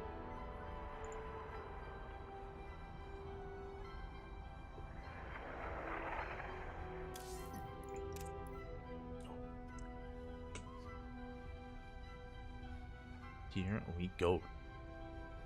It looks like game 5 is going to be on hard lead. Ooh, that's an interesting one. Hard lead, very short rush distance by ground. All-ins are favored on hard lead just because you can be that much more assertive and aggressive on that map. Oh boy. So I wonder if Homono is going to embrace that. I wonder if Cristiano tries to turn the tables on Homono as well. I am curious. See how Cristiano approaches this. If he wants to try to be in the driver's seat, does he try to put his opponents on the back foot instead? I'm ready for it.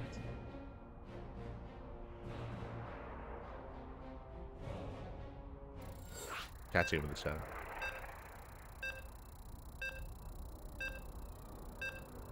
Mono and Mia. Now, that's a whole lot of cheese in one team. It is, Papi. I can already see the Marines circling, bud. Oh. Let's go.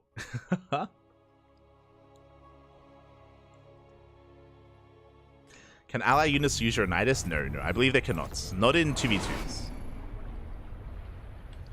I'm not mistaken. But here we go. We're getting into the ace match. We're getting into game number 5 and spawning in the bottom right-hand corner of hard lead. We have the pink Polish Protoss player representing Team Blazer, tying up the series 2-2, forcing the ace match. It is Cristiano. And spawning in the top left-hand corner, we have his opponent. Hello there. We workers do pass by each other. We have his opponent representing Team Hyper 1, the South Korean Terran player, the cheesiest Terran in all of South Korea, living in the land of Japan. It is Hr Mono. Now, the SCV did go the long way around, hugging the left-hand side of the map. It was spotted by the probe. I hope that Cristiano did take note of this SCV because this SCV is looking very suspect. Probe does get into the main base, being a little bit annoying. This time is not denied entry into said main. We are going for a single gas geyser behind this, and there it is. It is going to be a 2-Rax. We have 1 Rax back at home. We have the other Rax proxied across the map. 2-Rax Reaper should be the build of choice here for Hr Mono. And with this could escalate very quickly. I'm also pretty sure that with the completion of this second Rax, the SCV is going to be moving on forward, and we can throw down a bunker here on the low ground. We can just add a little bit more flair here to this aggression. As oh my god, okay, we're good. For a moment there, I thought I saw a 3rd Rax. I'm seeing things, Papi. I'm seeing things. I did see 2 Raxes in production, and I thought 1 had already finished. So we're good. We're good. Just 2 Raxes. Oh wait, Marine. Are we going for Marauders? We are! Okay. It is not 2-Rax Reaper. We're making a Marine back at home, and we're going for a reactor across the map. And Marauders are on the horizon. Proxy Marauders here is definitely a viable cheese or viable opener. In a TVP, Marauders, they can just have their way with any kind of gateway units, whether it's a Stalker, an Adept, a Sentry. Marauders, they can get out of control. Concussive Shell is on the way, and we will be banking up a couple of Marauders here across the map. Cristiano still unawares. Sending out another probe. A couple of boys are on the way to help buffer and help support this Marauder. So very committed here from Hr Mono. Marines are rallying across the map, and it's go time. And Cristiano is still in the dark. He's going for a robo opener here on the low ground. No shield battery. The push has been scouted. He knows. He knows. Shield battery in the main base. Yeah, I don't think we can hold him to the natural. I think the natural is going to be forfeit at this point. We need to defend the main. 2 shield batteries on the way and an overcharge as well. We need time. We force a cancel on the robo. Hr Mono killing this natural base is not going to be good enough. Does get a kill on the pylon at least. Now he's going for the main. Going for the main base. Adepts are on the high ground. Shield battery is still a couple of seconds away. Another bunker in production as we leapfrog forward. Boys are being pulled. The shield battery does finish. Shield battery finishes up just in time. The SCV goes down. So far, good kiting here from Hr Mono. Preserving those Marauders. The bunker looks like it will not finish though. Plenty of adepts. Yeah, we force a cancel. And Homeowner is forced out of the main base. Cristiano has to be very careful to be caught out. Again, if he does get too close, then the Marauders will get some hits in and they will kill these adepts. And it's going to be a kill on this Nexus. Homeowner back at home, transitioning into the factory. Bunker is done, and Homeowner even turning around with his Marauders, chasing these adepts. He leaves the bunker behind it, knowing that it's going to be a kill on this Nexus. The Marauders, they catch an adept. The other two get across the map. We're trying to look for some economic damage, but we have a full wall off these adepts. They can't really do much. And this base should die. We even have the SCVs are getting involved. They're drilling the Nexus. Nexus will go down. Across the map, the adepts, they don't do anything. They can't do anything. We have a CC on the way, so again, Homeowner, he's transitioning.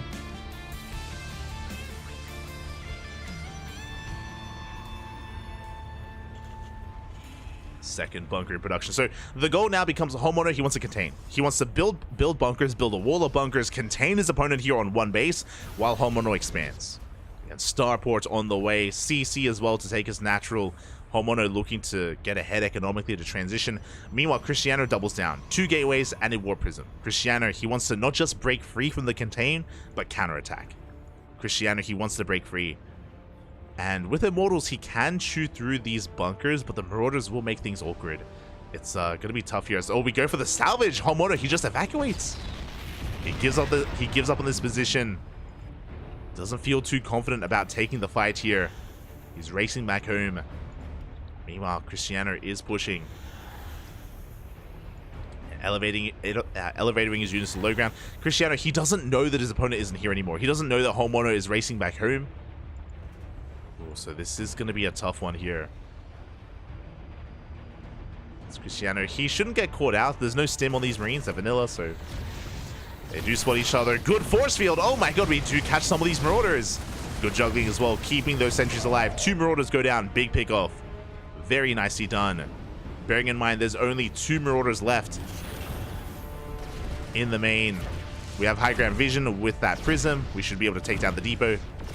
Depot is going to fall. And we're going to get the second as well. This tank a little bit too far back. Not covering the ramp. Second tank has arrived. We're trying to get the repair on the depot. It looks like we should get a kill. Up. We get the force field. Oh, we catch the army. No, shall we catch the Marines and the Marauders? Big overextension here from Homeowner. Very nicely done. We did lose a sentry, unfortunately. 1 sentry did go down, but we did catch a big chunk of units. Nice moves there from Cristiano, just baiting the army onto the low ground, onto the ramp. CC is soon to be taken. Cristiano expanding back at home. Catches another Marauder with another force field. Tanks will force this back, but Cristiano, he's been trading well. He has been trading very well. Again, looking at this, it was 1 sentry for 3 Marauders and 8 Marines in total. They lose the adepts earlier, but that's fine.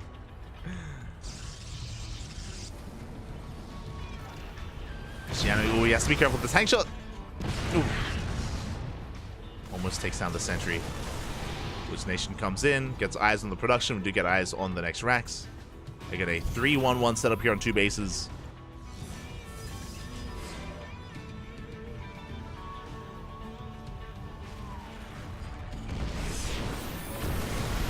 As we're actually going to be committing. Oh my god, we do get a kill in the bunker. Disable on that Immortal though. On Mono fighting back with that Raven. Cristiano has to be very careful. I love the hallucination. The goal here is to tank the tank shots. And here we go. Cristiano, he's committing. We want to break this position, break the tank. One of the tanks is unsieged. We get a kill onto that bunker. And we're working our way forward, trying to get on top of the tanks. Good force field, but alas, Cristiano, he's being forced back. He's running out of his zealots, running out of his gateway army. But he is out of range of the tank, just barely. Oh. And can he get a kill? CC getting very low. And we do dive on top of the tank. Now 2 tanks left on the high ground. Good target firing on the Immortals. Oh, it's going to be a tough fight. The Stalkers, they're going down. One Stalker left. That was a brutal trade, but we do maintain our immortal count. We killed 16 SCVs, and Homono is down to a single tank. He's running out of units, and Cristiano knows that the wall is not up and running. We can camp these depots once again. Cristiano is snowballing out of control. He's containing Homono to one base. How does it feel? Cristiano getting his revenge. He takes his own natural, denies the natural of his opponent. Again, he may have lost some Stalkers earlier, but it's all about maintaining that immortal count. A big tank shot. Oh, let's go off. Just have to be careful.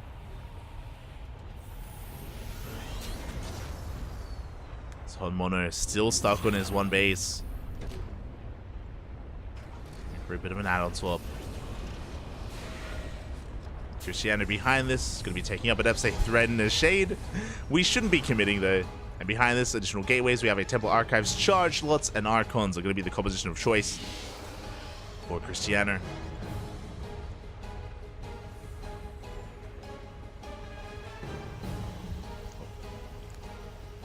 And from here, we even see the third base being taken as well by Cristiano. He's just getting further ahead. He has the better economy, soon to be up in bases, up in tech, with Storm in production as well. Cristiano looking comfortable, and it's going to be on Homono to punish him.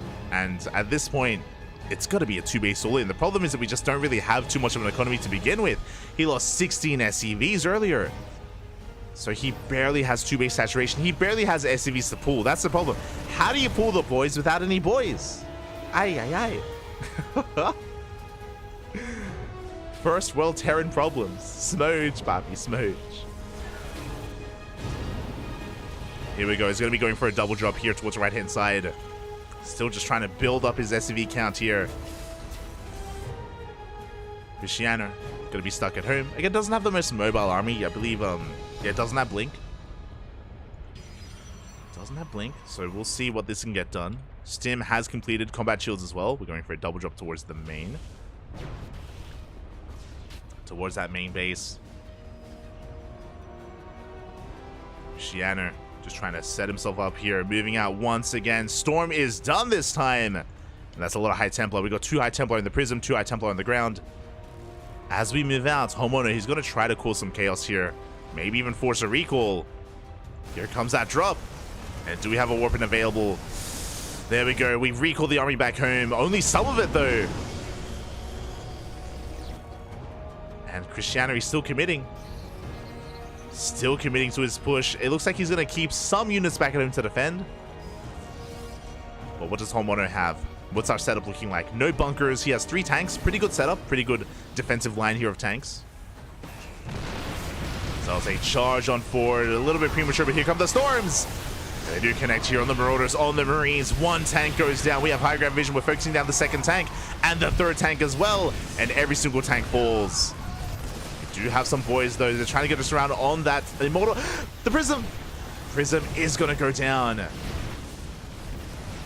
We take down an Immortal as well. Meanwhile, across the map, the double drop is going ham. We take down a good amount of workers.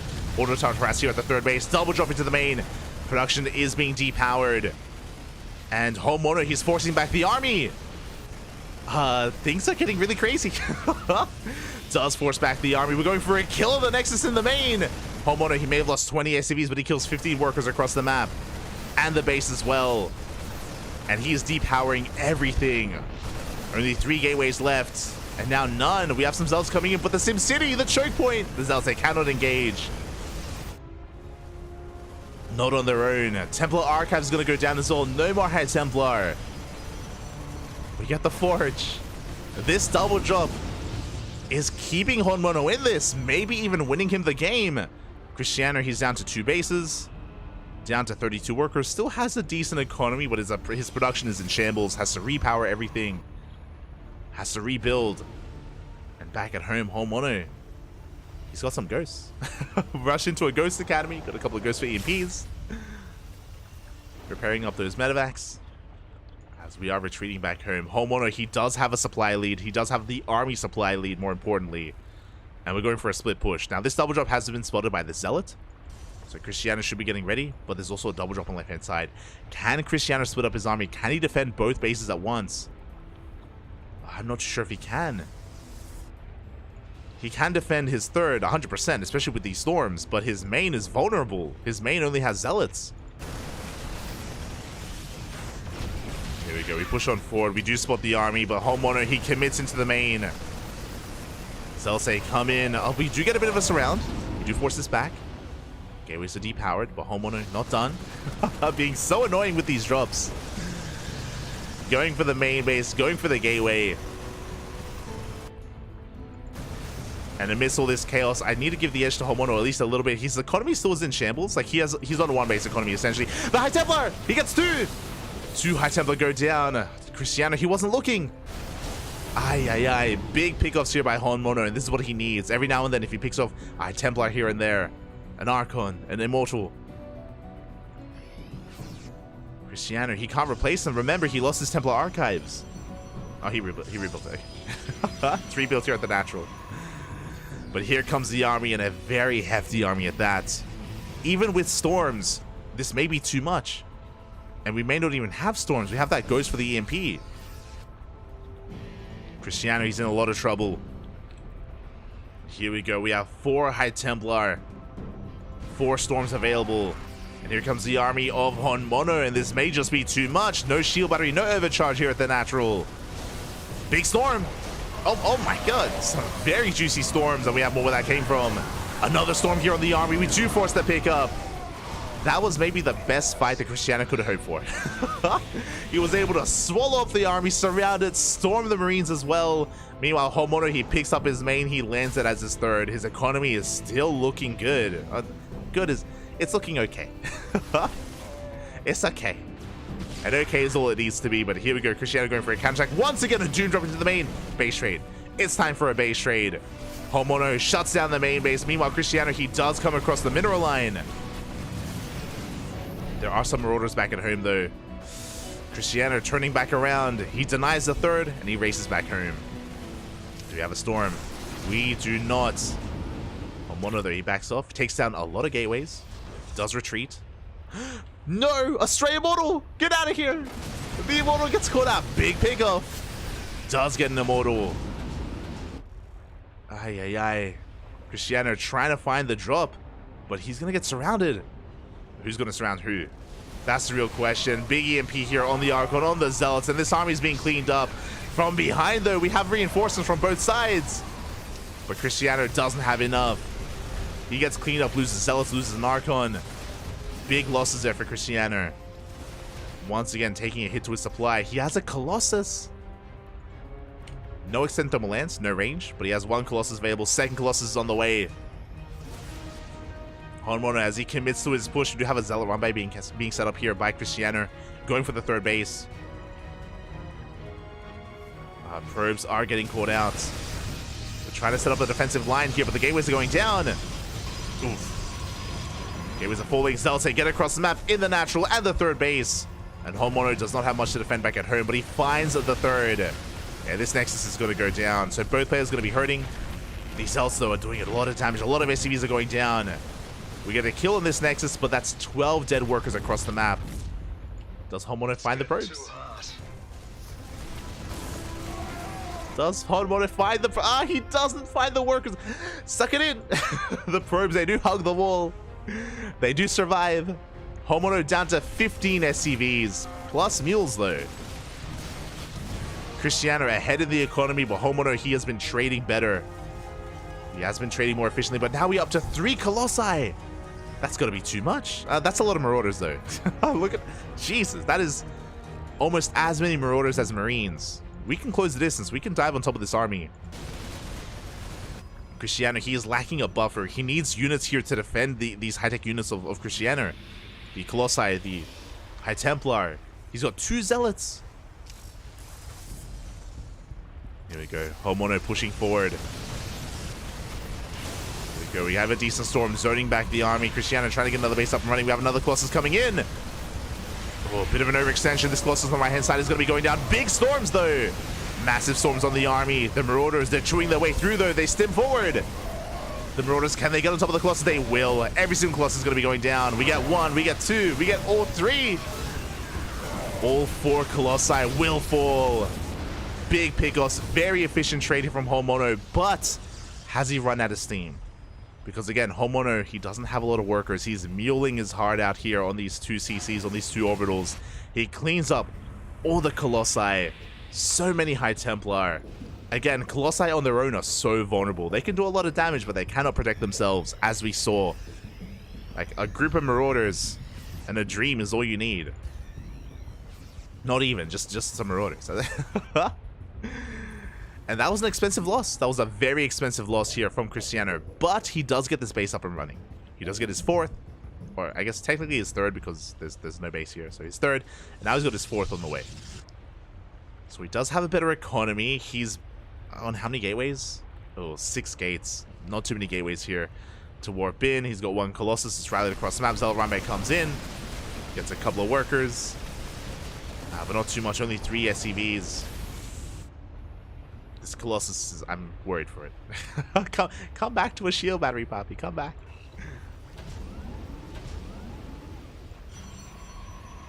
As this is still anyone's game. Another Zealot run by coming in, but Homono not too far away. He can rotate back around. Yeah, the Zealots take out 4 SCVs, then get cleaned up. Again, Cristiano being a little bit wasteful with these Zealots here. Every unit counts. And as we saw in that previous fight, like, Zealots, they have value. Like, Zealots are necessary in main armies. Or gateway units in general. We need something to support the Colossi. Oh. Game paused.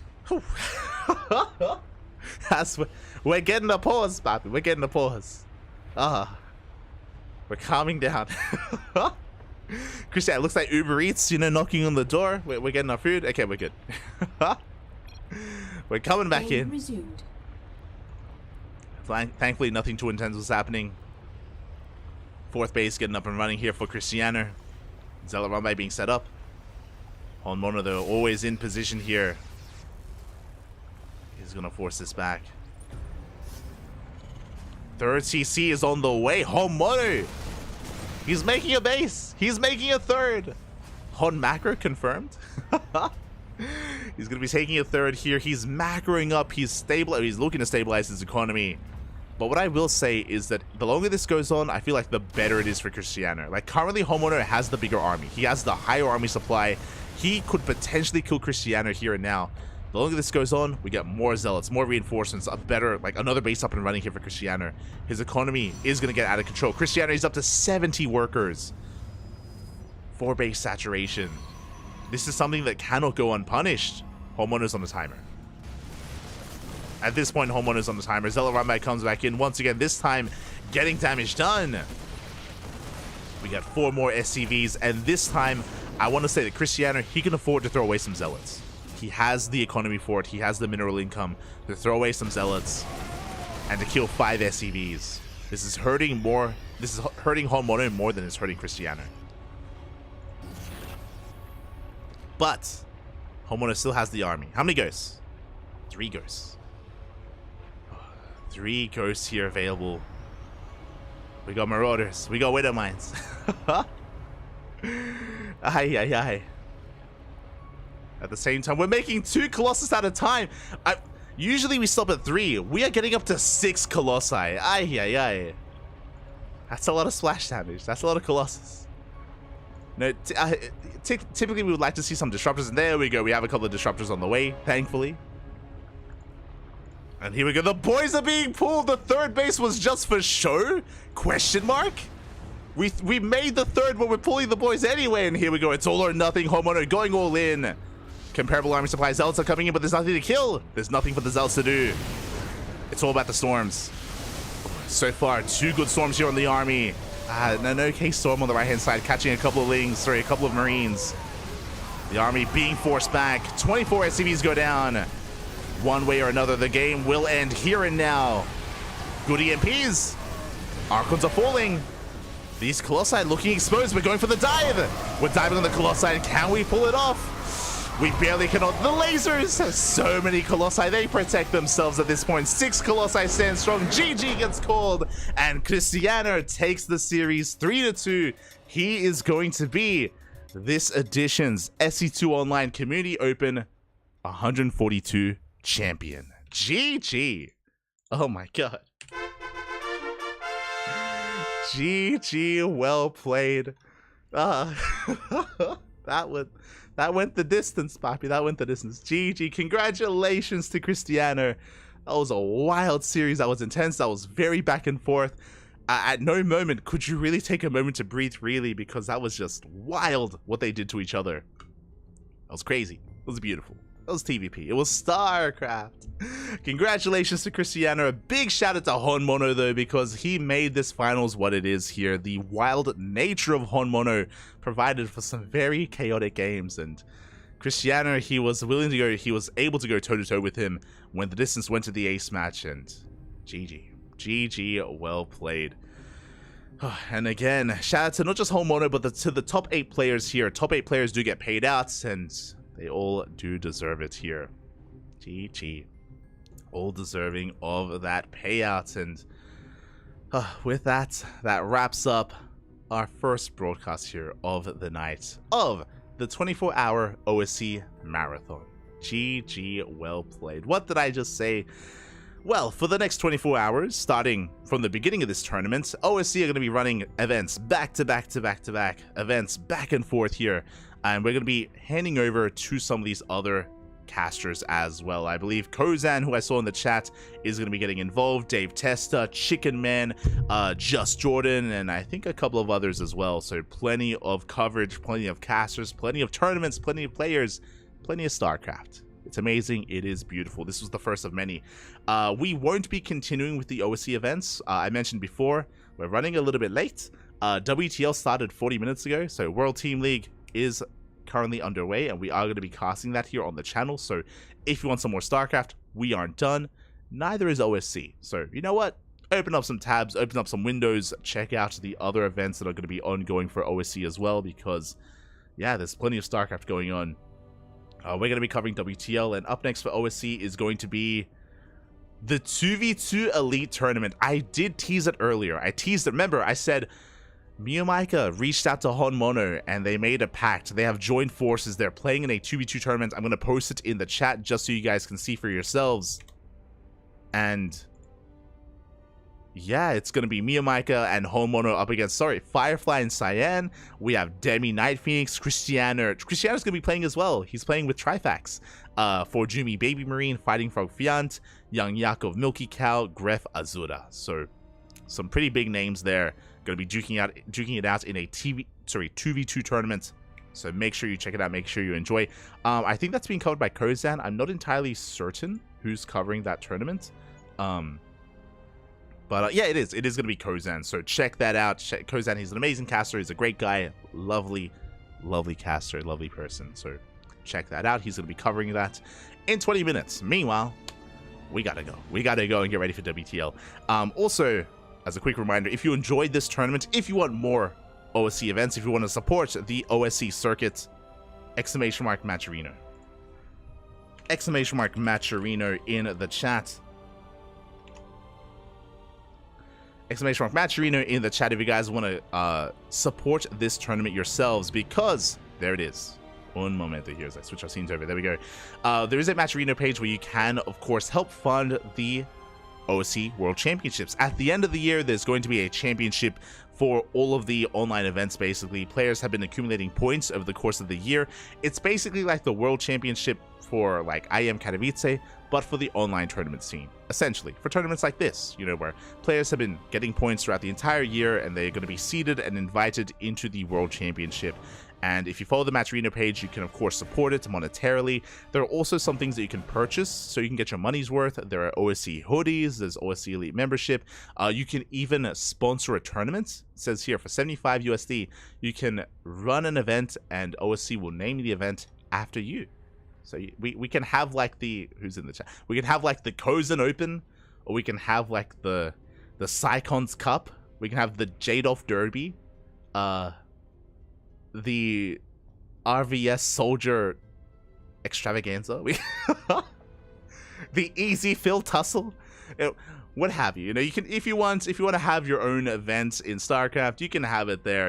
We can host it, we can organize it, we can get it going. So there's a lot that you can do. There's a lot that we offer on the Match Arena page, or you can just donate. You can just donate without like getting any of this stuff if you really want to. Like, it's up to you how you want to support. Otherwise, follow OSC on Twitter, Facebook, Twitter, social media. They do host many events over the years. You can even see here some of the previous world champions for OSC. Pig was the champion in 2013. We had Gumiho in 2014, Solar in 2015, Bjorn in 2016, Neeb in 2017, and so on.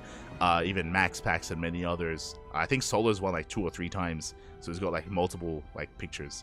But yeah, Match Arena, check him out. Good stuff, good events, StarCraft. There you go. With that, thank you so much for watching. Thank you so much for watching. Thank you so much for the support. We appreciate it. We appreciate all of it. When it comes to Kozan, one moment, I'm gonna link his Twitch channel in the chat. Just because we're gonna be going live right after this, but you can check out Kozan's stream here. He isn't live yet, but you know what? Follow him.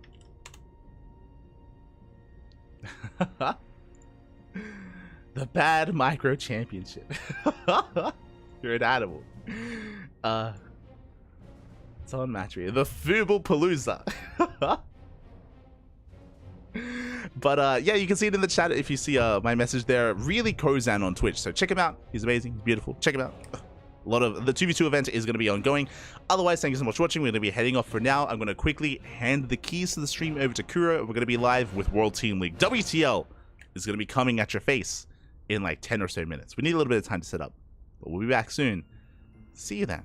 Otherwise, thank you so much for watching. Thanks so much for the support. We'll see you guys next time. Bye. Hasta luego. Hasta luego. GG, papi. GG. Hold on.